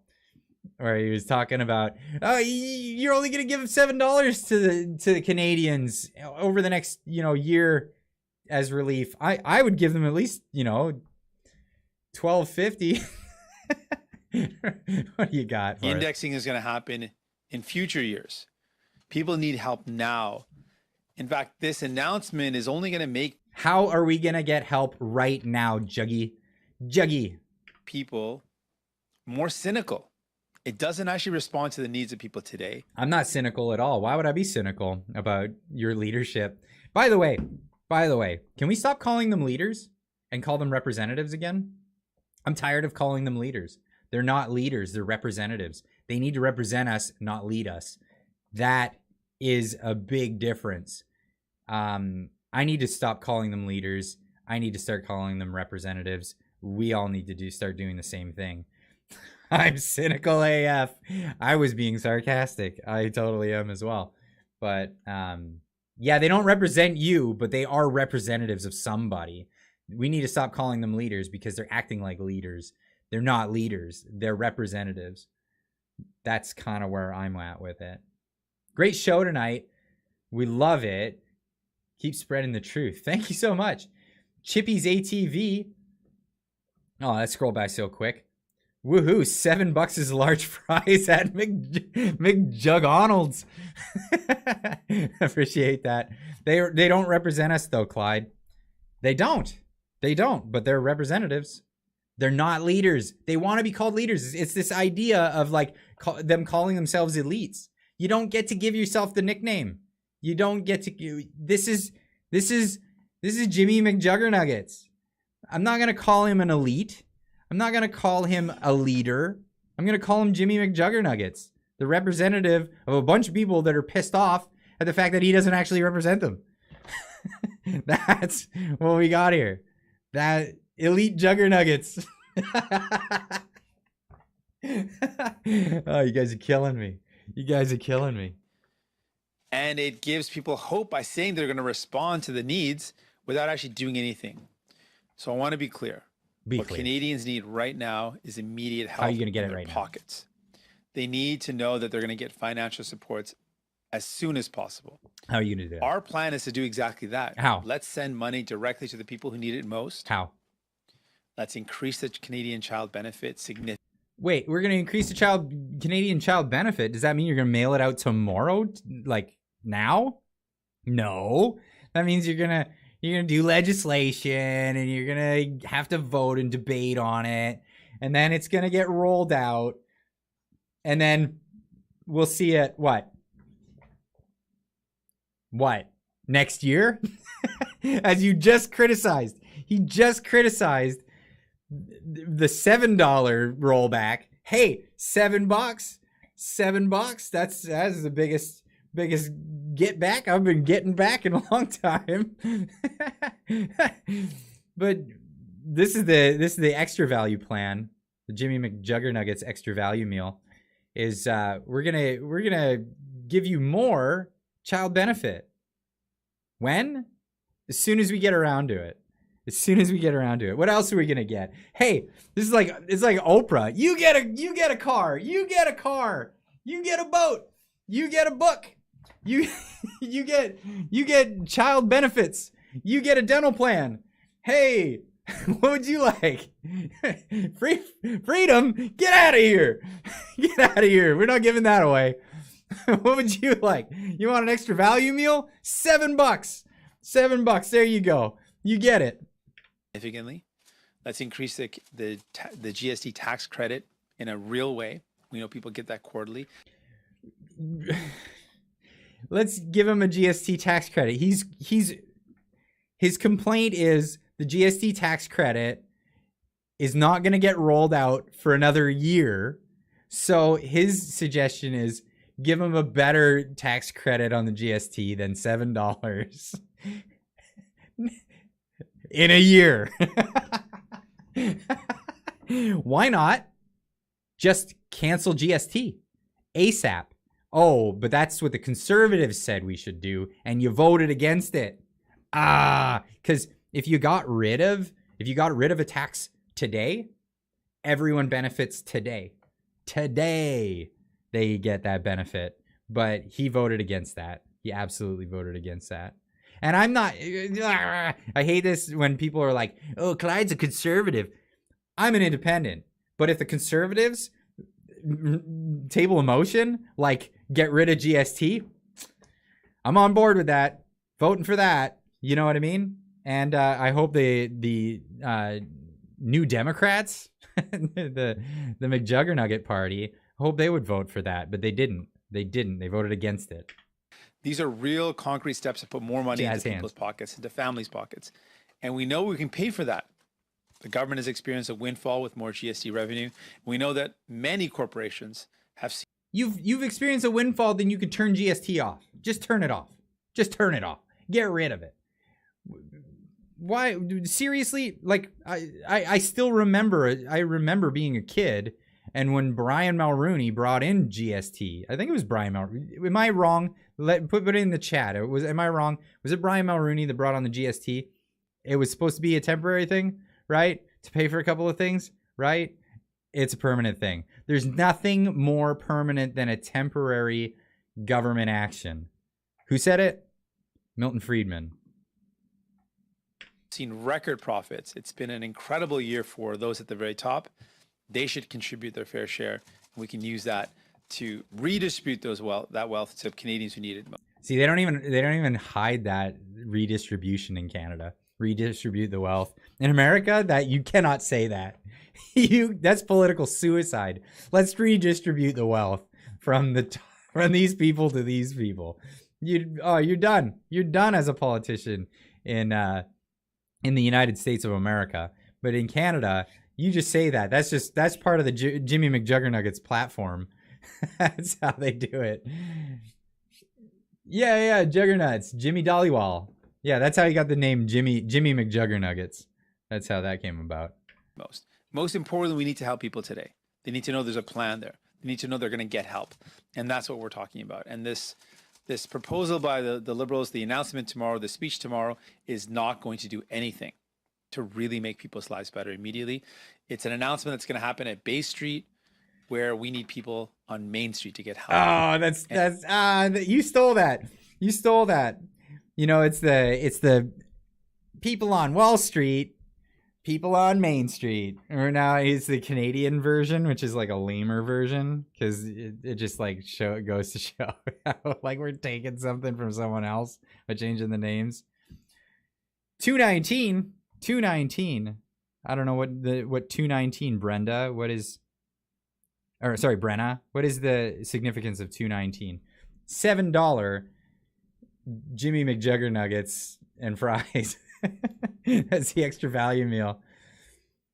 That's I don't even know how to go further with that. He shows up saying I'm not happy with what the Liberals have brought forward. That's why I voted for it. I'm not happy about it. I encouraged my whole cabinet to vote along with it so that it would pass definitely by giving them a super majority. Wow. Amazing. Gas prices. Yeah. Highest in the, isn't the highest in the world right now? Highest in the world. Sorry, I just had like a hiccup and a burp at the same time. This is like awkward. $2.16 per liter of gas. Oh, okay. I wish it was that cheap here. I filled up the other day and it was $2.29. $2.29 regular for regular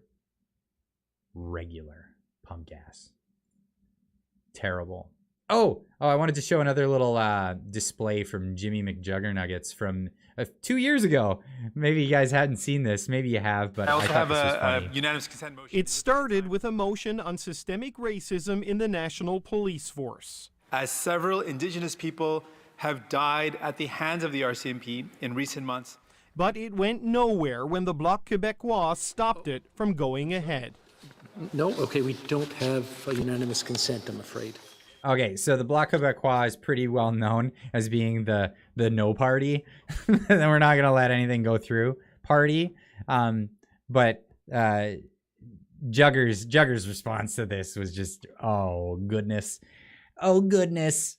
That isn't unusual. What followed is. An angry Jagmeet Singh called Bloc MP Alain Therrien racist. Therrien, sitting in the bottom right of your screen, let others speak for him as the Bloc demanded an apology. Saying this is unacceptable, but no apology came. Instead, Singh doubled down. Singh's refusal to apologize was a breach of parliamentary rules, so the speaker kicked him out. I order you withdrawn from the House for the remainder of the sitting day. The Bloc Québécois has a... Oof. I mean, we don't have to go on with the story. I mean, it speaks for itself. He'll just, if you don't agree with him, everyone I don't like is literally Hitler. You know, that's really, that's how it goes. Yeah, apology, haha. Who cares? I always laugh at these politicians asking for apologies. The apology doesn't do anything. I mean, it's your actions, and it's not that. Exactly. What a joke. Defund Jagmeet. give Jugmeat the finger for the day. Yeah. Get out of here. Get out. Racism-ophobic. Always the racism-ophobic names when they don't agree with someone. I'm seeing a lot of salt in the chat right now. We got the salty crew coming in here now. I always see they streaming just before I go live. But hey, let's get into some of these other stories. So this is what we talked about this week. We were talking about airports. Canada's Airports Council getting the pressure on. Hey, everybody, let's bring on that pressure. Chippy's ATV with a super chat. Thank you. Come on strong and play victim when it doesn't go their way. It's full-blown narcissistic. It is. It's just a sign of narcissism. It's horrible. Horrible. I can't agree with it. It's bad behavior. But the number one thing you don't do is cave to it. Do not cave to it. If you cave to it, it'll forever be the legacy of your demise. It'll be the end of you. If you cave or apologize or do anything, you cave to the woke mob, that's the end of it. Anyway, moving on. Canada's airports call for the removal of vaccine requirements. This was the pressure that was put on. So it wasn't just the airports that put this pressure on, but it worked. So we thought. Vaccine mandates for domestic travel, outgoing international flights to be suspended was the article that was written the day before. This is the article that I quoted and cited in one of my videos this week. Talking about the federal government announced on Tuesday it would be dropping the requirement for domestic and outbound international travelers to be fully vaccinated against COVID-19 effective on June 20th. And now, moving on from there, I'm just trying to do a recap real quick. Border city mayors and tourism industry leaders urge Ottawa to ditch the Arrive Can app. The pressure is still on. More pressure coming. And this was from the Globe and Mail. Border city mayors, tourism industry leaders, and opposition MP says it is time to bid a less than fond farewell to the Arrive Can app.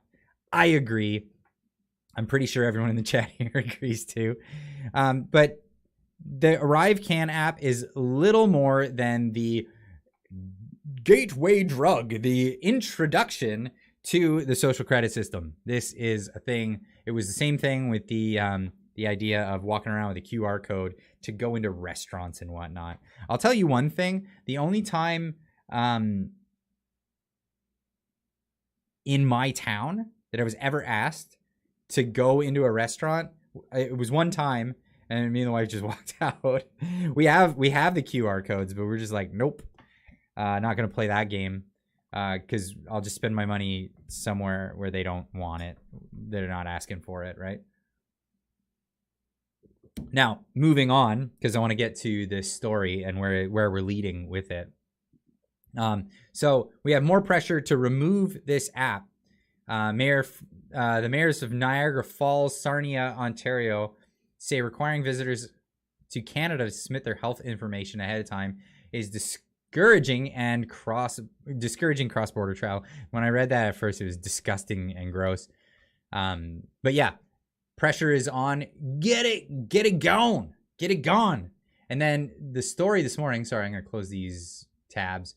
The story this morning, sorry if I'm moving quick. It's because I want to get to other stories and I don't want to eat up all the time with this one. Feds refusing to compensate lost salaries of unvaccinated federal workers. And this is where they get into the story of the Trudeau government is refusing to repay the lost salaries of civil servants who were suspended for declining to get the COVID-19 vaccine now that the federal mandate was lifted. I closed that tab, didn't I? I closed it. At the end of the questions for Jimmy McJugger Nuggets, I shouldn't have closed it. He was asked about it. Are you going to stand up with... no, it's worth pulling it up. I'm going to pull that back up. Give me 1 second here, folks. I'm going to pull it back up because Jimmy McJugger Nuggets is part of the NDP party. He's the leader of the NDP party. He is a representative of people who, and he's supposed to be supposed to be. Where am I looking? Why am I library? There you are. Okay, here's Jimmy And it's McJuggers. Supported by economists of redistributing wealth to those who need it most, putting Excuse money me. directly into pockets Theater of mode. Canadians who are having a hard time paying their bills. And that would He be gets something that would help into people right his now. support, and Given the recent basically, he's supposed to be on the side of the unions, and the side of the unions in this article here is all the unions are saying we're going to bat for our people, and they make statements here on we're going to go to bat, even though they didn't back up their people when they all got fired for not taking the vax and all got dismissed from their jobs. They didn't go to bat for their people then, but now that they're coming back, they're saying, please come back. We'll go to bat for you. We'll go to bat for you on your lost wages. And a lot of people are just like, nah, I got another job. I asked for people to respond in the comments to the video that I put out today. My God, the response was overwhelming. The response was overwhelming. And maybe if we got time, I'll go into some of the responses there, because fantastic messages from the community here. People, unions are corrupt. You're absolutely right. No way in how. No way, no how. But Jimmy McJuggernuggets, the NDP, are supposed to be the guys that are all for the unions, right? They're all for the unions. We got to get into the last question that he takes here, because I think it was the last question.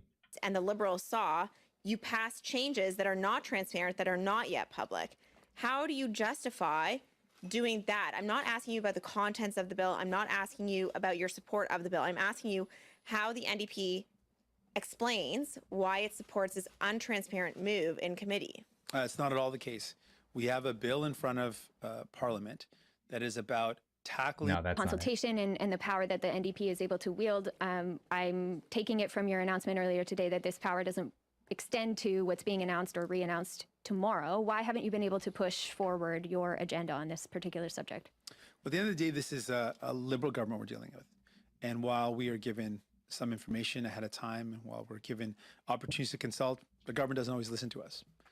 This is a Liberal government making decisions in their perspective, in their vision of what's going to help people. And we remain an independent party.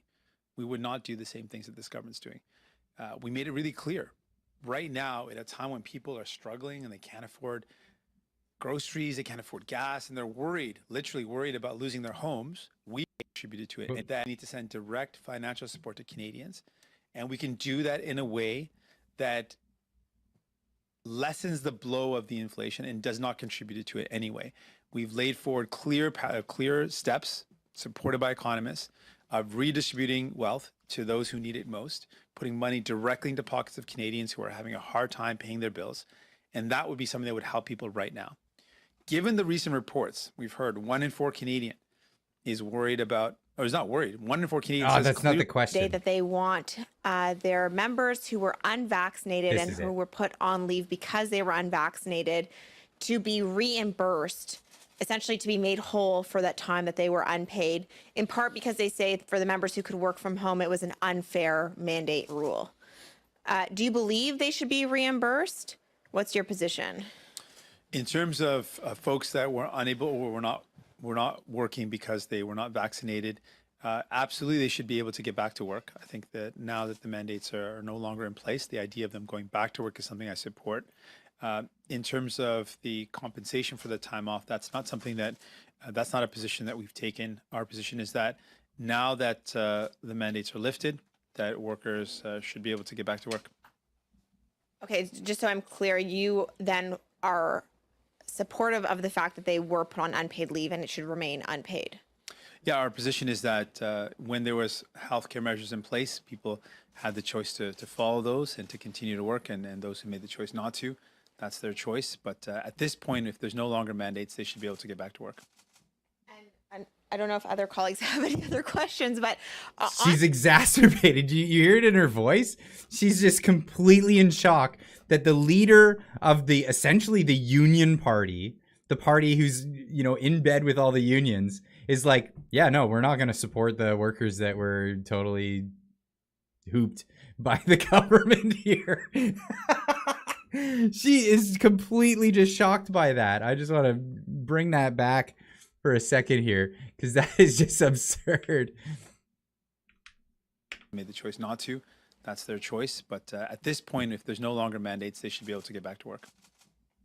And I don't know if other colleagues have any other questions, but on C11, the government last night passed several amendments, I think dozens actually, that were not made publicly available before the committee approved those amendments. Did the NDP support those amendments that were not made public in advance, and why? Our position on C11, and I think it's a really important question around how we approach. Okay, I'm gonna save this one because C11 is another topic for down the chain. So I'm gonna save this story, but yeah, C11 is something I want to discuss. Showing his reaction to this will make more sense later. But yeah, moving on. Unions are totally into supporting their people now. Why? Because their people are saying, screw you, we're not coming back to work. People were laid off for a year plus,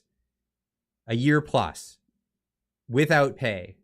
Told, you can't come to work, no compensation, nothing, you can't come because of a medical choice. This is unheard of in Canada. This is it's unheard of since the Hippocratic Oath, since the idea of the Geneva Convention. Like, this is just unbelievable. So people just assumed, well, this isn't gonna last. No, it's gonna last, and they're totally people are just not going back. They're like, nope. Why would I go to work for back to the workplace that fired me on a moment's notice because of BS rules and is not going to compensate me, and then come fall is going to fire me again for being under the same status? I mean, it's not going to change, right?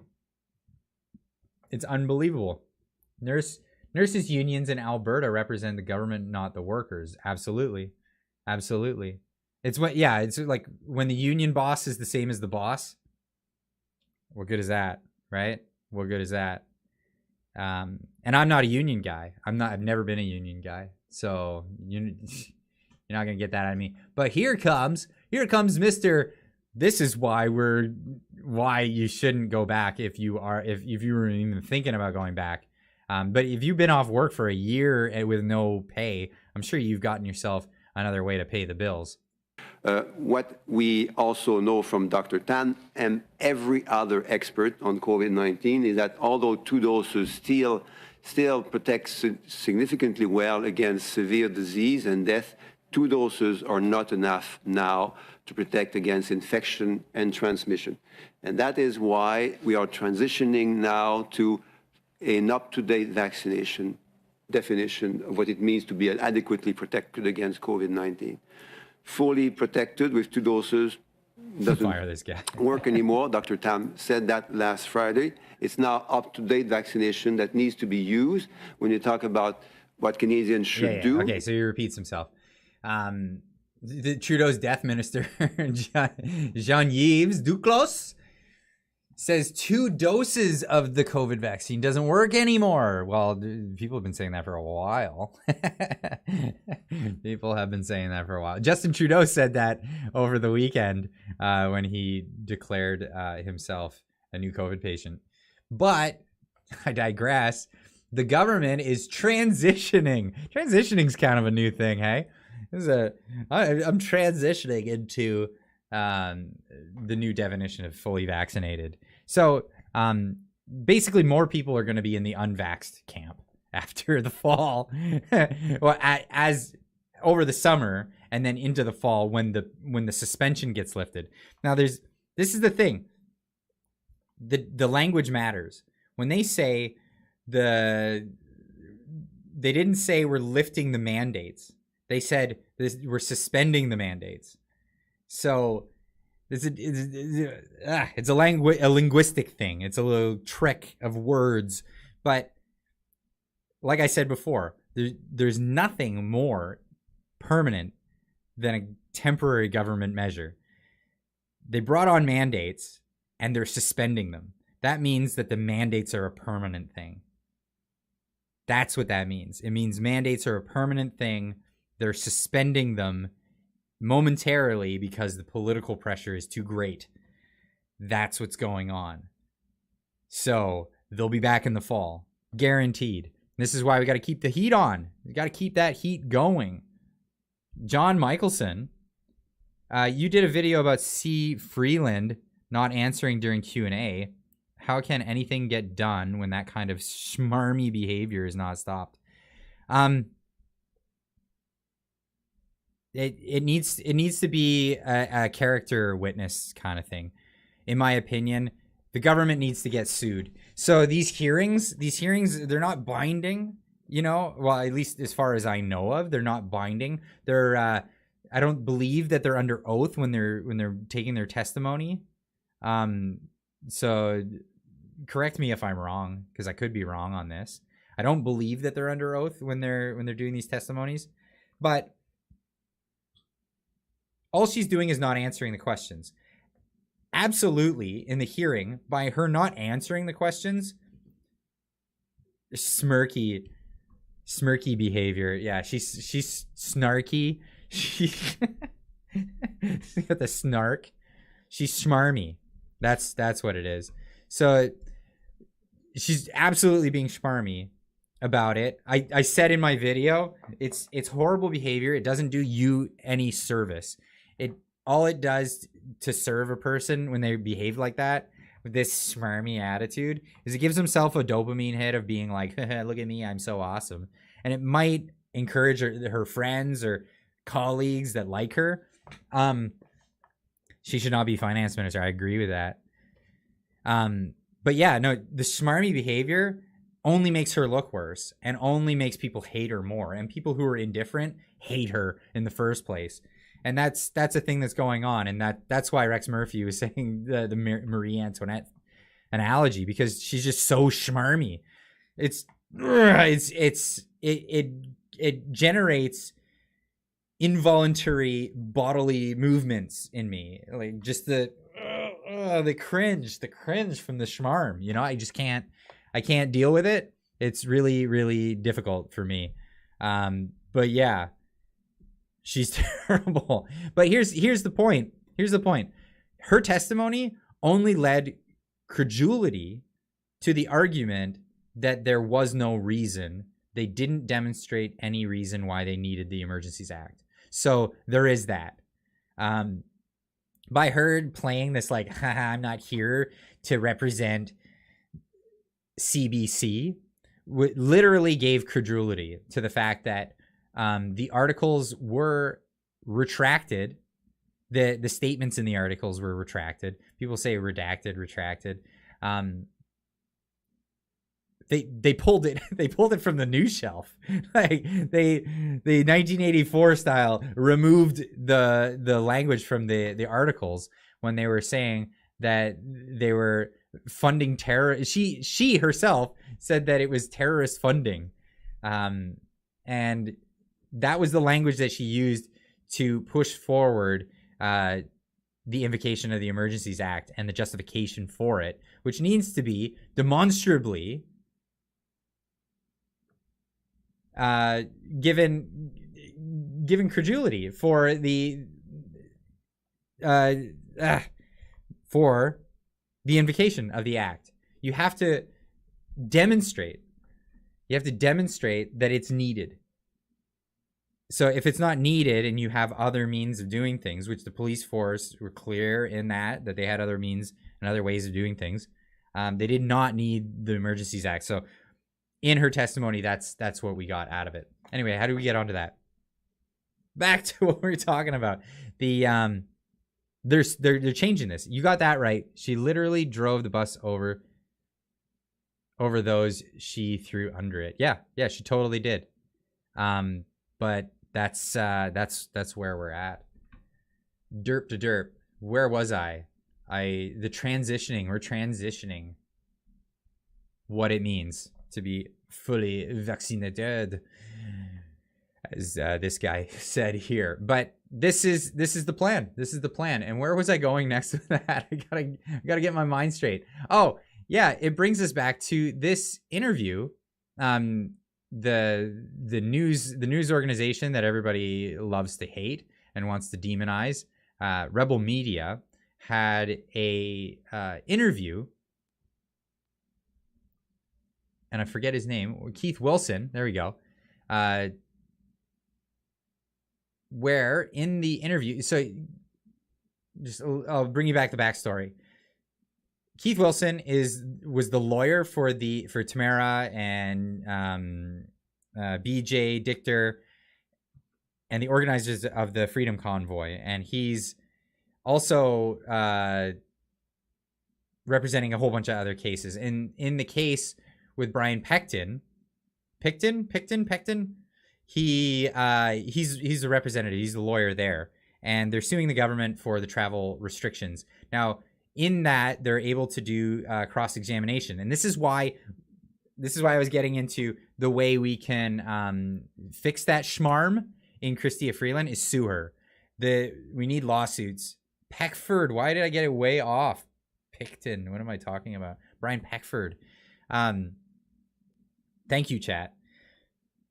We have to sue them, because when you sue them, then you actually bring the government up, and then they have to go on the witness stand, and then that testimony is actually now a record of the courts, their testimony. So that testimony can be used elsewhere.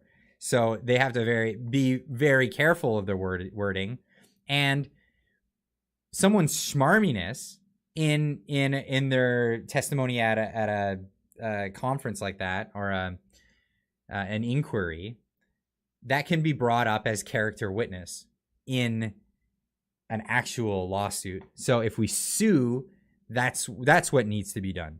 It needs to go to court and actually be sued.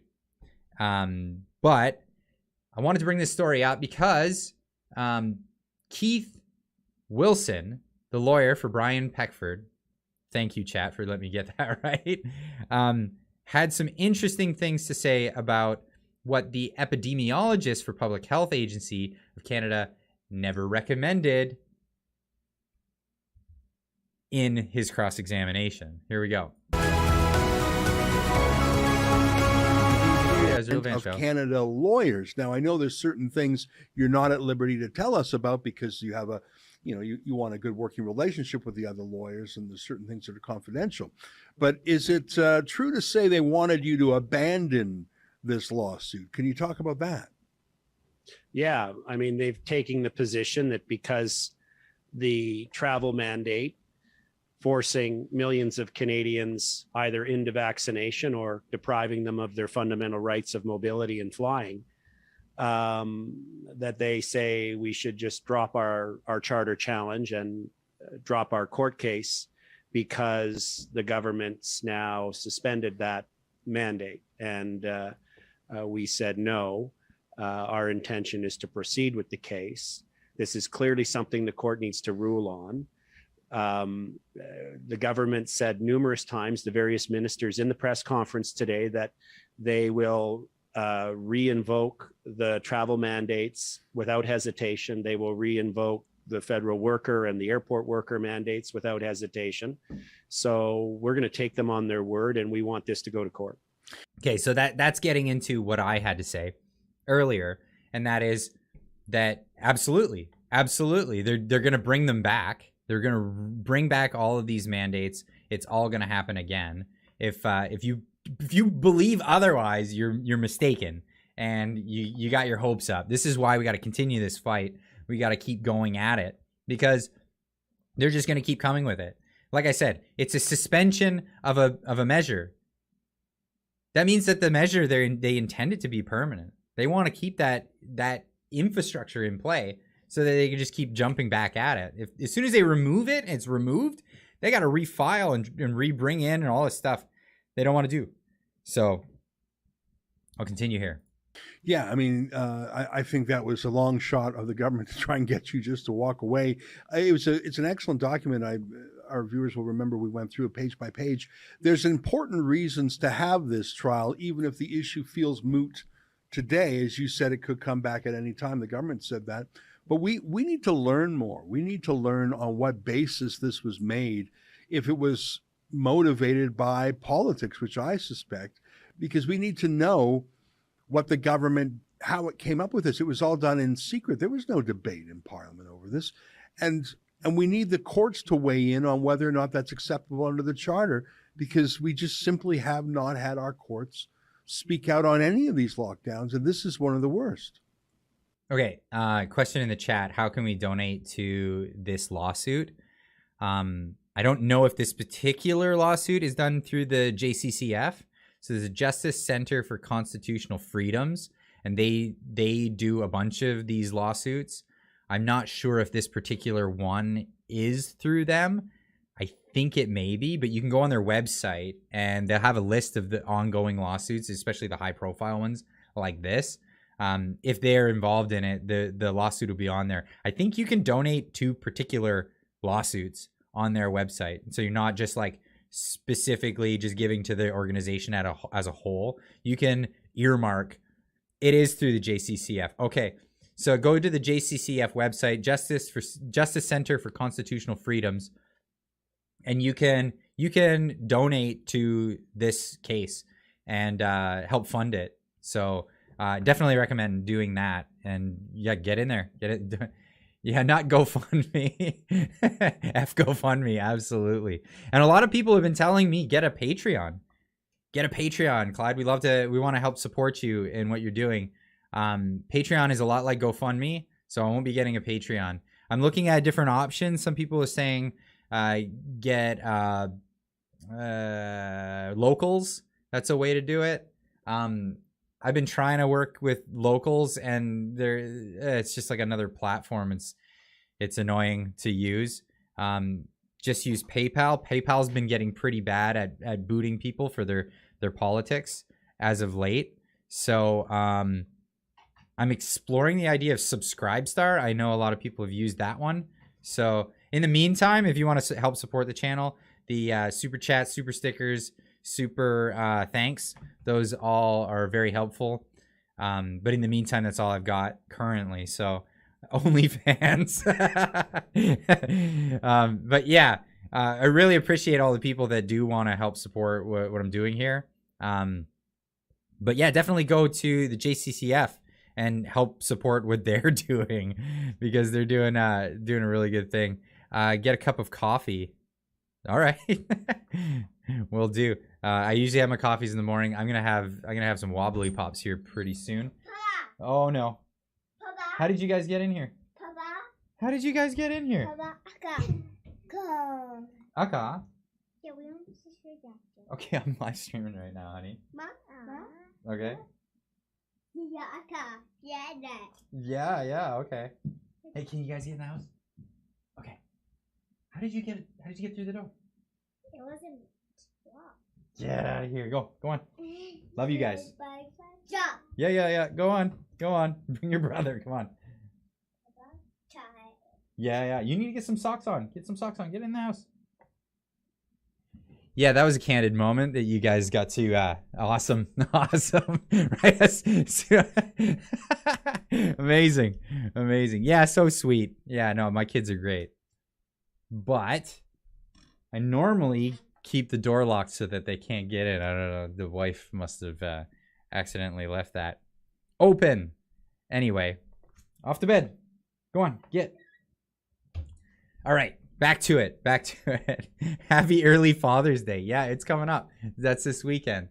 And I'm excited. I got great kids. Konnichiwa. Yeah. Yeah, they both speak Japanese. Well, little Daniel hardly speaks, but what he does speak is mostly Japanese at this moment. So that's a thing.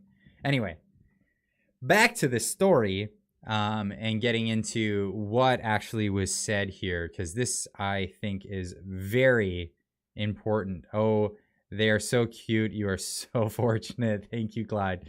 No, thank you guys. That's great. Here we go. Let me shine some light on something here for the first time. I've been very quiet recently because we have been in cross-examinations on the Peckford Charter Challenge. So the government brought forth a surprising number of of government officials and external experts, 16 in total. And so these are the people that the ministers keep referring to as we're relying on the experts. And the testimony that we got from those experts in cross-examination, even today, it's still going on. It started mid-May, and the cross-examinations are scheduled to conclude at the end of June. It's just been a grueling daily schedule here. But for example, the head epidemiologist for the Public Health Agency of Canada admitted while I was cross-examining her that they never recommended vaccination of air travelers. I was stunned. And I can provide you the transcript. I can provide you with her affidavit. So that's important because that means it's a matter of the record now. So what she said is under oath, matter of the record. This was not recommended. It was not recommended for air travel passengers that they need to be vaccinated. This was unilaterally a government decision. This was a decision from the Trudeau administration, the Trudeau regime, le Trudeau cabinet. That's absolutely their decision. Written advice that they provided did not identify vaccination as a mitigation strategy. They identified masking. They identified spacing at arrivals, departures, and on the plane and things like that, a quarantine area if someone was sick. And when I put it to her that they hadn't in fact recommended vaccination, this is the head epidemiologist for the government of Canada, she volunteered that the reason is the scientific evidence doesn't support that it would be effective. So through this trial, we've had this incredible disconnect where we've had the politicians saying, oh, the experts are telling us this. We're cross-examining the experts and looking at their filed evidence. It's not saying this. And they're saying, oh, no, this is a political decision. Clearly, the government, the Liberal government, has been playing politics with Canadians' fundamental charter rights. You know, it sounds... So, and you guys can watch the rest of the video. I'll leave a link in the description. But that right there, that's damning evidence. And it's a matter of record now. So it is a matter of record that the head epidemiologist for the government, the head of, did not recommend vaccination as a mitigation measure for passengers in travel. And the reason why it's all about travel, obviously, in this lawsuit, because Brian Peckford is suing on the grounds of the charter right to free travel in the nation of Canada. And this is our protected right under the charter. Susan, thank you so much for the super sticker. Really appreciate that. Big clap. Big old claps. Where are we? We're past the 2 hour mark now. I try not to go too long with these. I had a bunch of stories that I wanted to get to, but I'm going to have to skip a few of them to get to the ones. And I said I was rushing through this, but yeah, I feel like I'm rushing even more now. Yeah, where am I? This was a news story that might turn into a story for the week coming Monday. Freedom Movement organizer says anti-COVID restriction rallies planned for Ottawa all summer. So if you thought that this was slowing down, don't think that. Don't think that, because it's gonna keep on going. Spicy beef, man, like Taco Bell. Yeah, that's one of the stories. I want to definitely get to that story. Where are we?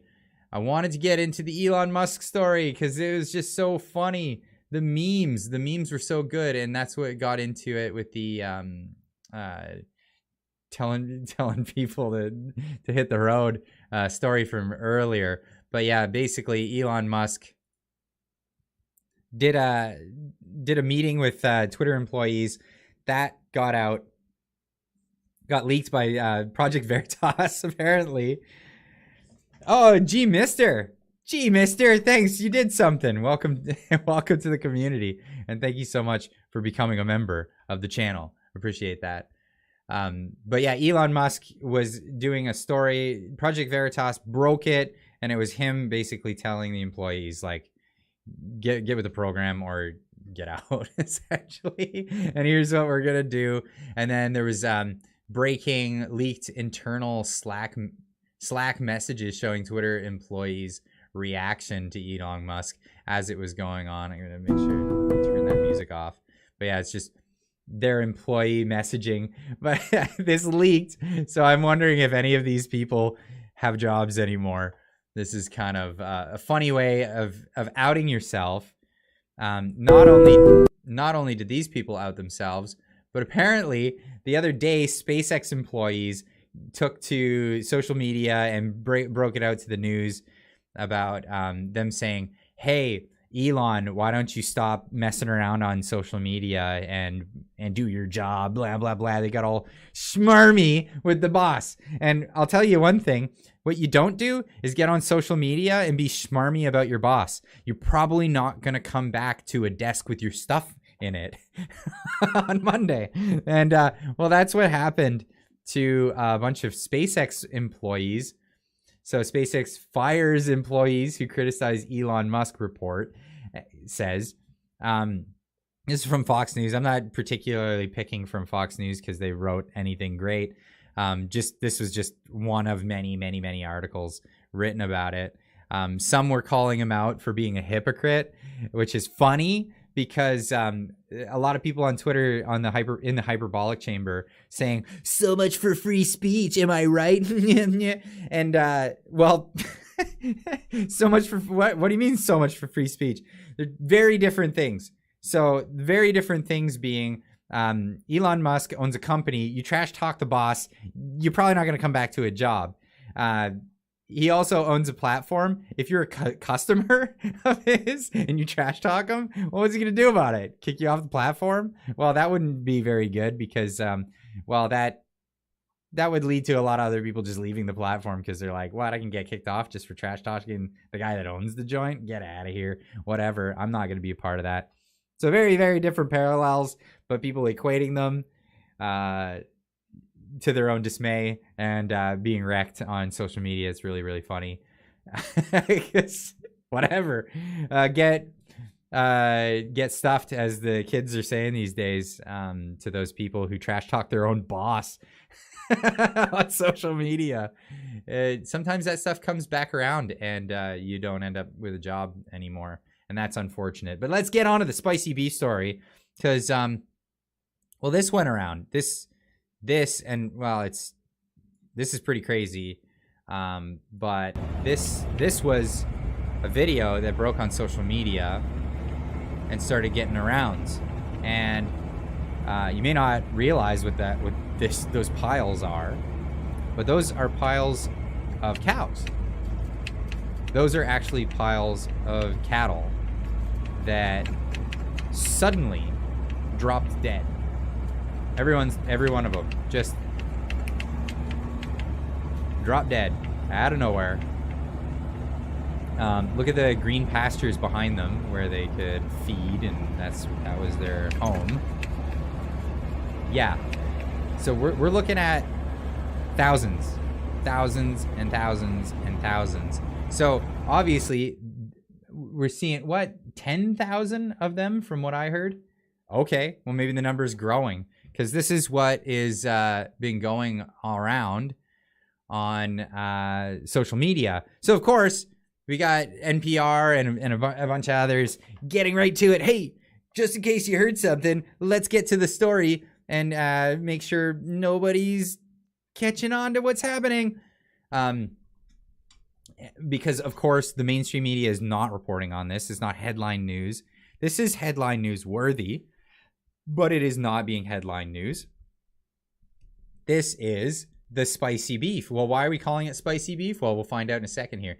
Days of intense heat have killed thousands of cattle in Kansas. We're having that record heat in June. Get out of town. What does it say here? Let's zoom into the article. Intense heat that baked Kansas over the weekend is being blamed for killing thousands of cattle.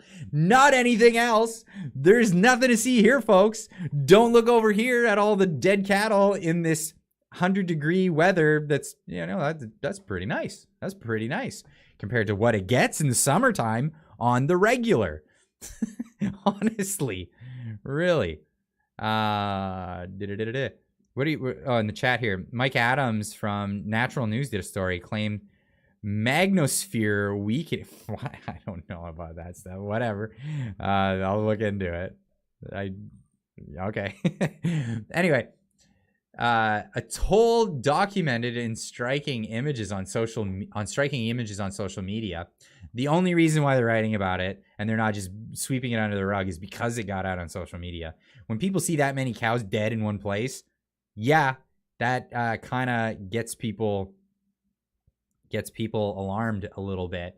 The Kansas Department of Health and Environment is aware of at least 2,000 cattle deaths that occurred in the southwest part of Kansas. Matt Lara, the agency's communications director, told NPR on Thursday. Laura also confirmed conditions had made it difficult for the cows to stay cool. Right. In widely seen video footage, rows of cows carcasses are shown lined up on the edge of a farm field. The state officials are blaming heat wave that sent temperatures higher than 100 degrees. For the Canadians here who don't know the Fahrenheit system, I mean, that's what, like 30 degrees? 30 degrees? Yeah, that's kind of like typical summer temperatures. You see that. I mean, yeah, it's hot. It's hot, but it's not like August hot that we have been seeing. Record heat last summer, and we didn't have thousands of cows dropping dead. It's bull. You're absolutely right. Gee, mister, you're on there. You're on point right there.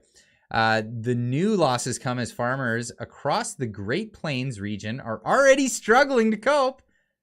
This might put them out of business with drought and high winds, along with increased threats of wildfires.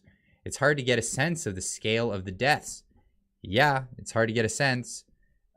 The figure from the State Health Environment Agency reflects on the losses at farms that asked for help in disposing of carcasses, suggests the actual tally could be higher.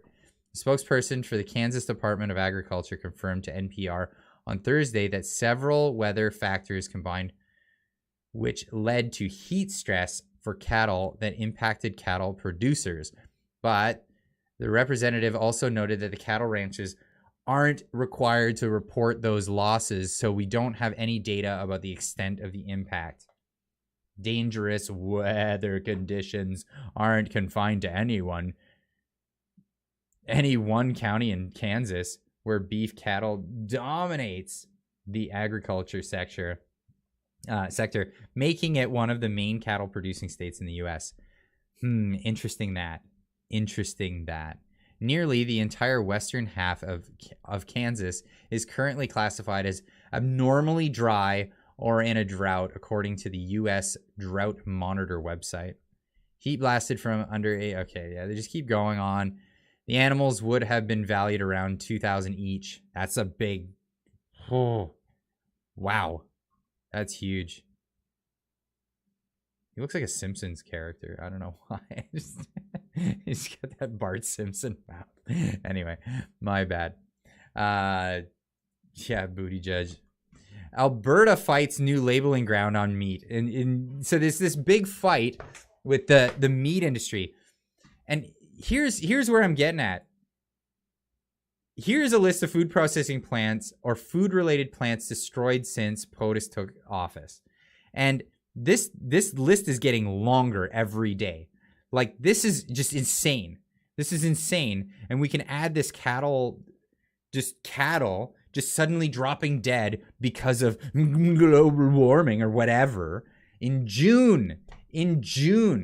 I think somebody missed the date on the poisoning of it. I mean, the accidental poisoning, or I mean the nothing. I didn't say anything of these cows. Maybe they were supposed to do it in August, and they're like, yeah, okay. Well, I got an appointment at 5. It looks like Lenny. That's too funny. Does no one see a problem with this? I see a huge problem with this. This is concerning. And, you know, it's hard to get my wife concerned about stuff. She's just like, we survived lots. We'll survive more. I showed her this list, and she was like,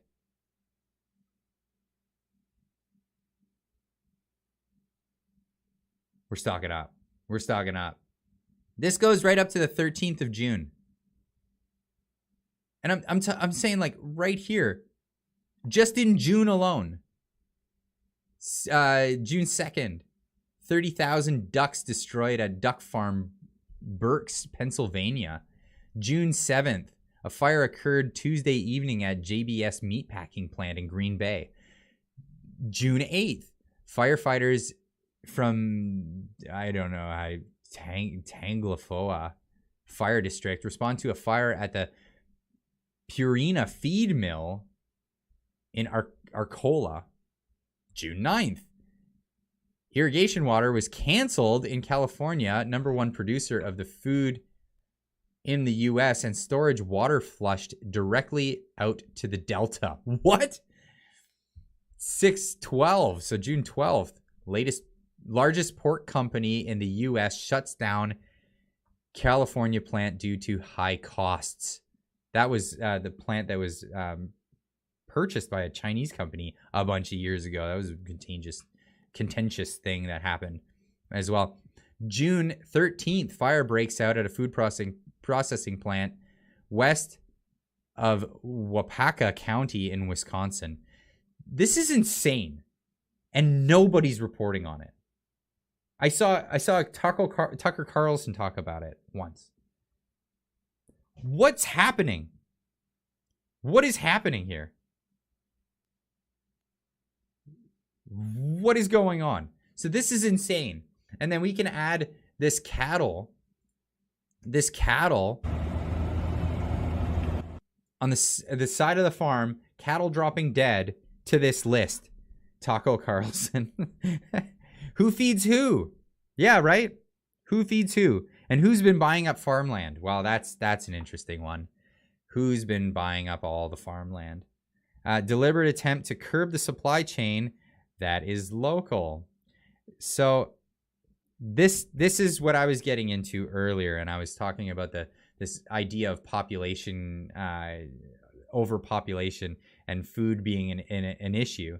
Well, food isn't an issue, but if these supply chains start getting systemically taken out, it will become an issue. Well, here's a fight that we're having in Canada. Alberta fights new labeling on ground meat.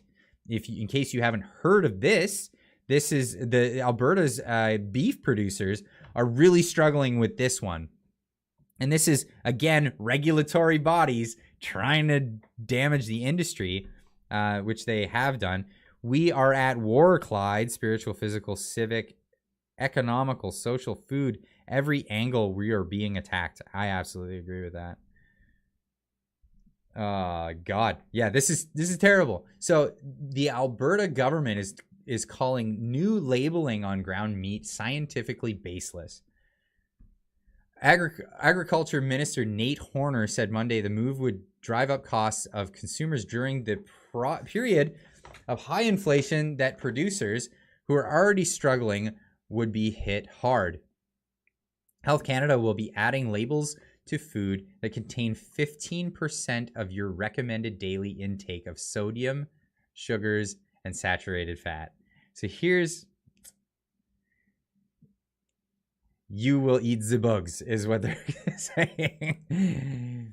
The organization said the move was not meant to be a warning, but rather a way to give consumers more access to easy information. Ground beef, pork, veal, and lamb will be included in the changes. What are the changes?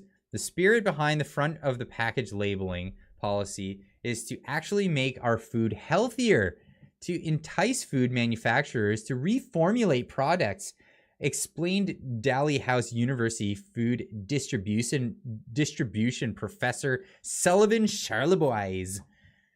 It's difficult to reformulate any product with only one ingredient.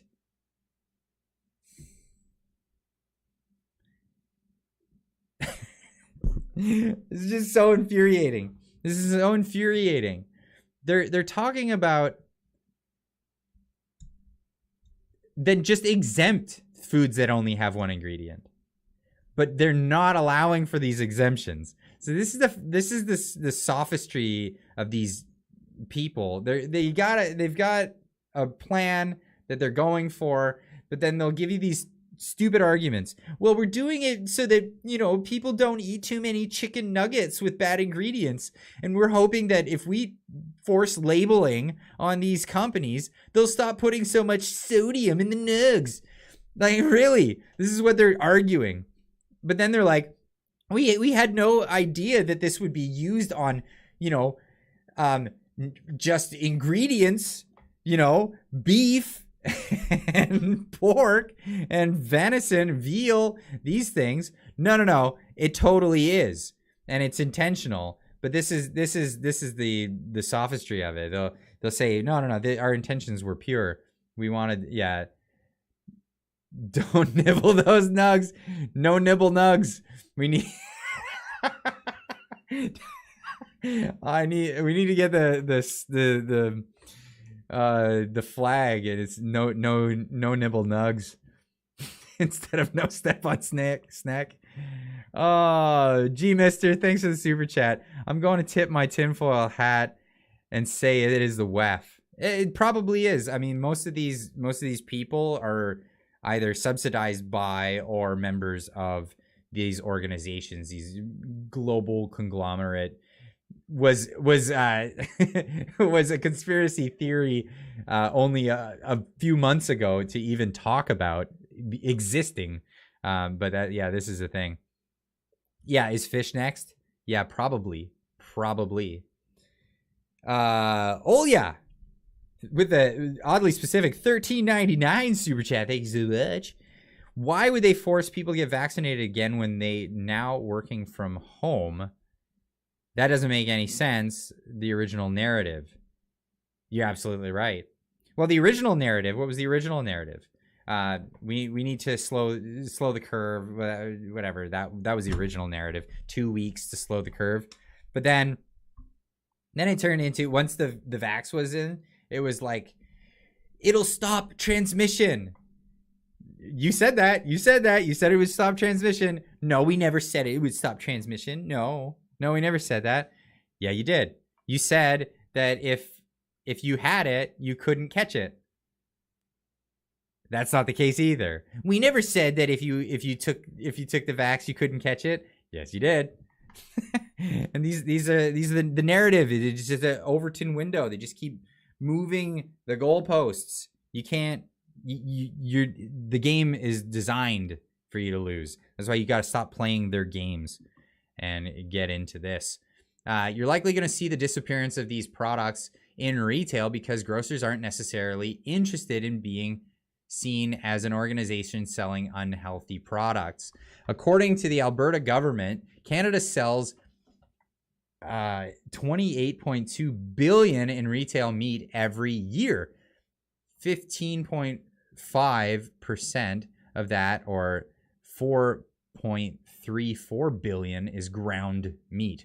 Of course, because not all of it is steak.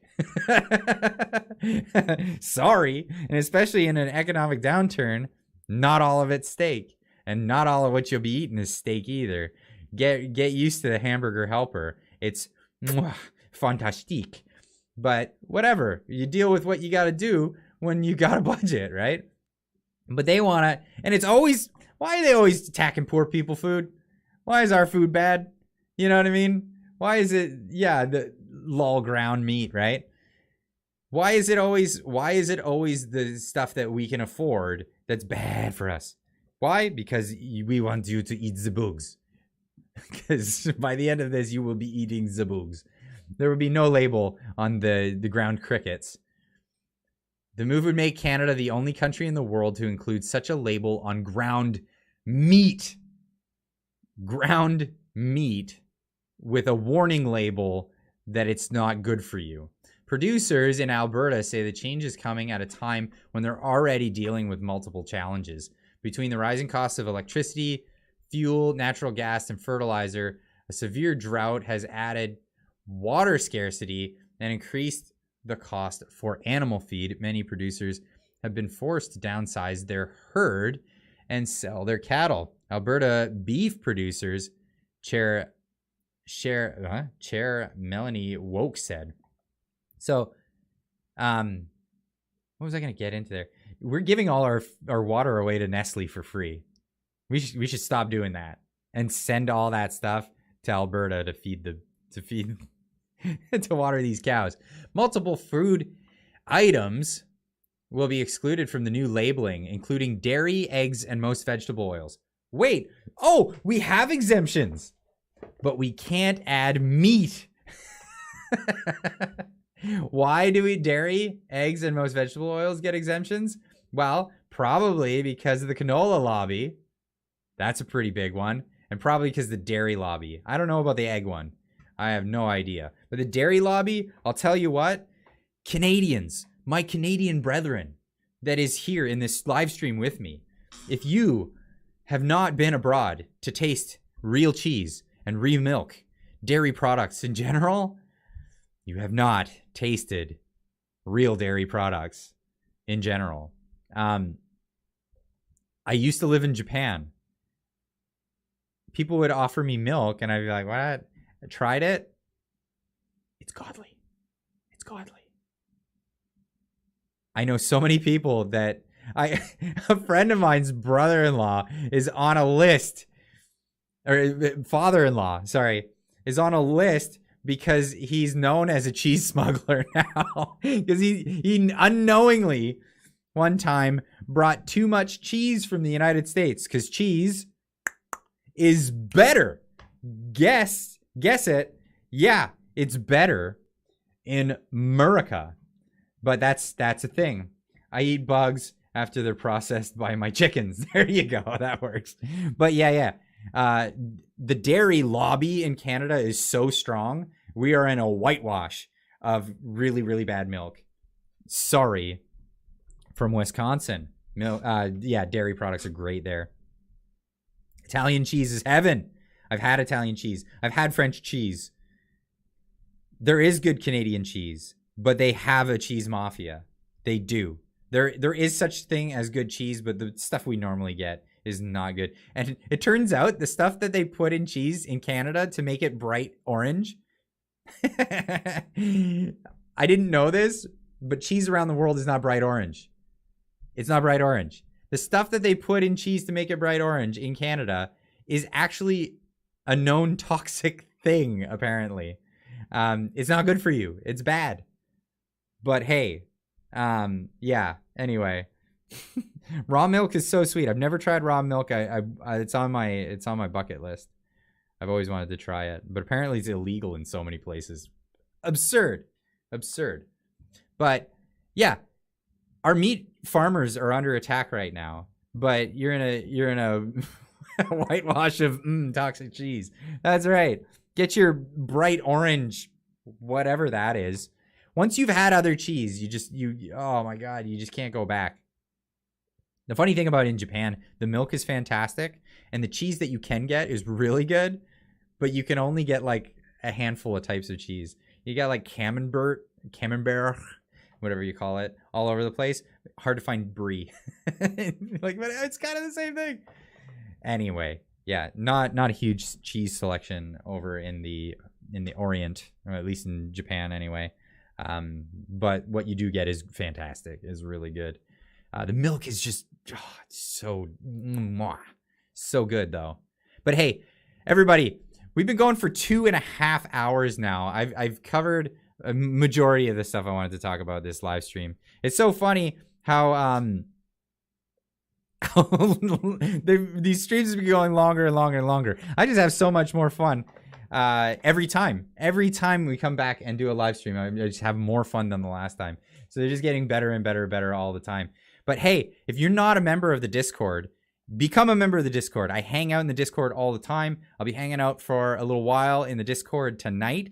I got me a couple of wobbly pops, and I'm going to come hang out, and we're going to chat with everybody. So this stream got cheesy. Yeah, in a hurry. But one thing we do in Canada really well is wobbly pops. So I'm going to be having a couple of those, even though I bought Japanese ones, whatever. I don't know why I got into that. But hey, I like hearing you guys speak your mind. I'm so happy to have you in the chat for the entire 2.5 hours while I'm here. But for those that are watching this after the fact, definitely leave a comment in the comment section down below. Make sure you hit that like button before you take off out of this stream for sure. Get the algorithm doing its algorithmic thing and recommending people, more and more people to the channel. I noticed there's more and more people in the channel now. Holy cow, we're up to 86,000 subscribers now. Amazing. You guys are the greatest. You guys are the greatest. You do amazing things. Honestly, I recommended a book at you. You made it the top of Amazon. Number one. Number one in Amazon. You guys are amazing. It's you guys that make this. So why don't you come out, hang out with me? I'll be in the Discord where we could drink wobbly pops and YouTube won't ban us. We can talk about stuff. We could say bad words. We could say naughty words and express ourselves. But the best part is I get to listen to what you guys have to say. And I love that. So let's go spend some time together. We're going to go head over to Discord Fun. Is Discord more fun?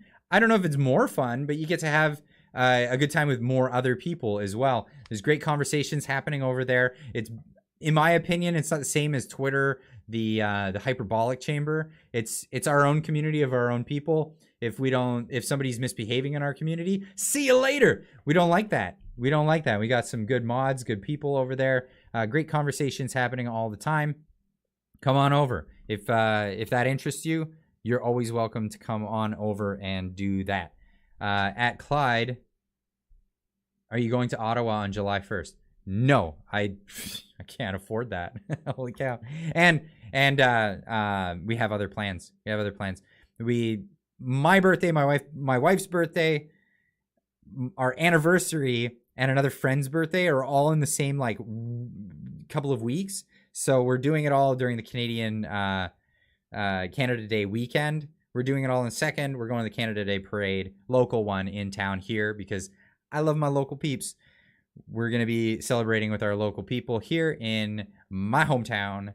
And yeah, that's what we'll be doing this Canada Day weekend. I hope everyone does the same. If you're near the Ottawa area and you're able to go to Ottawa, definitely recommend doing that. But hey, come on, join me in the Discord. We're going to hang out, have some fun. For everybody else, I hope you had a great stream with me this evening. Fantastic. Thanks for tuning in, and we'll see you guys on Monday for our usual Monday news videos. Anyway, keep on trucking.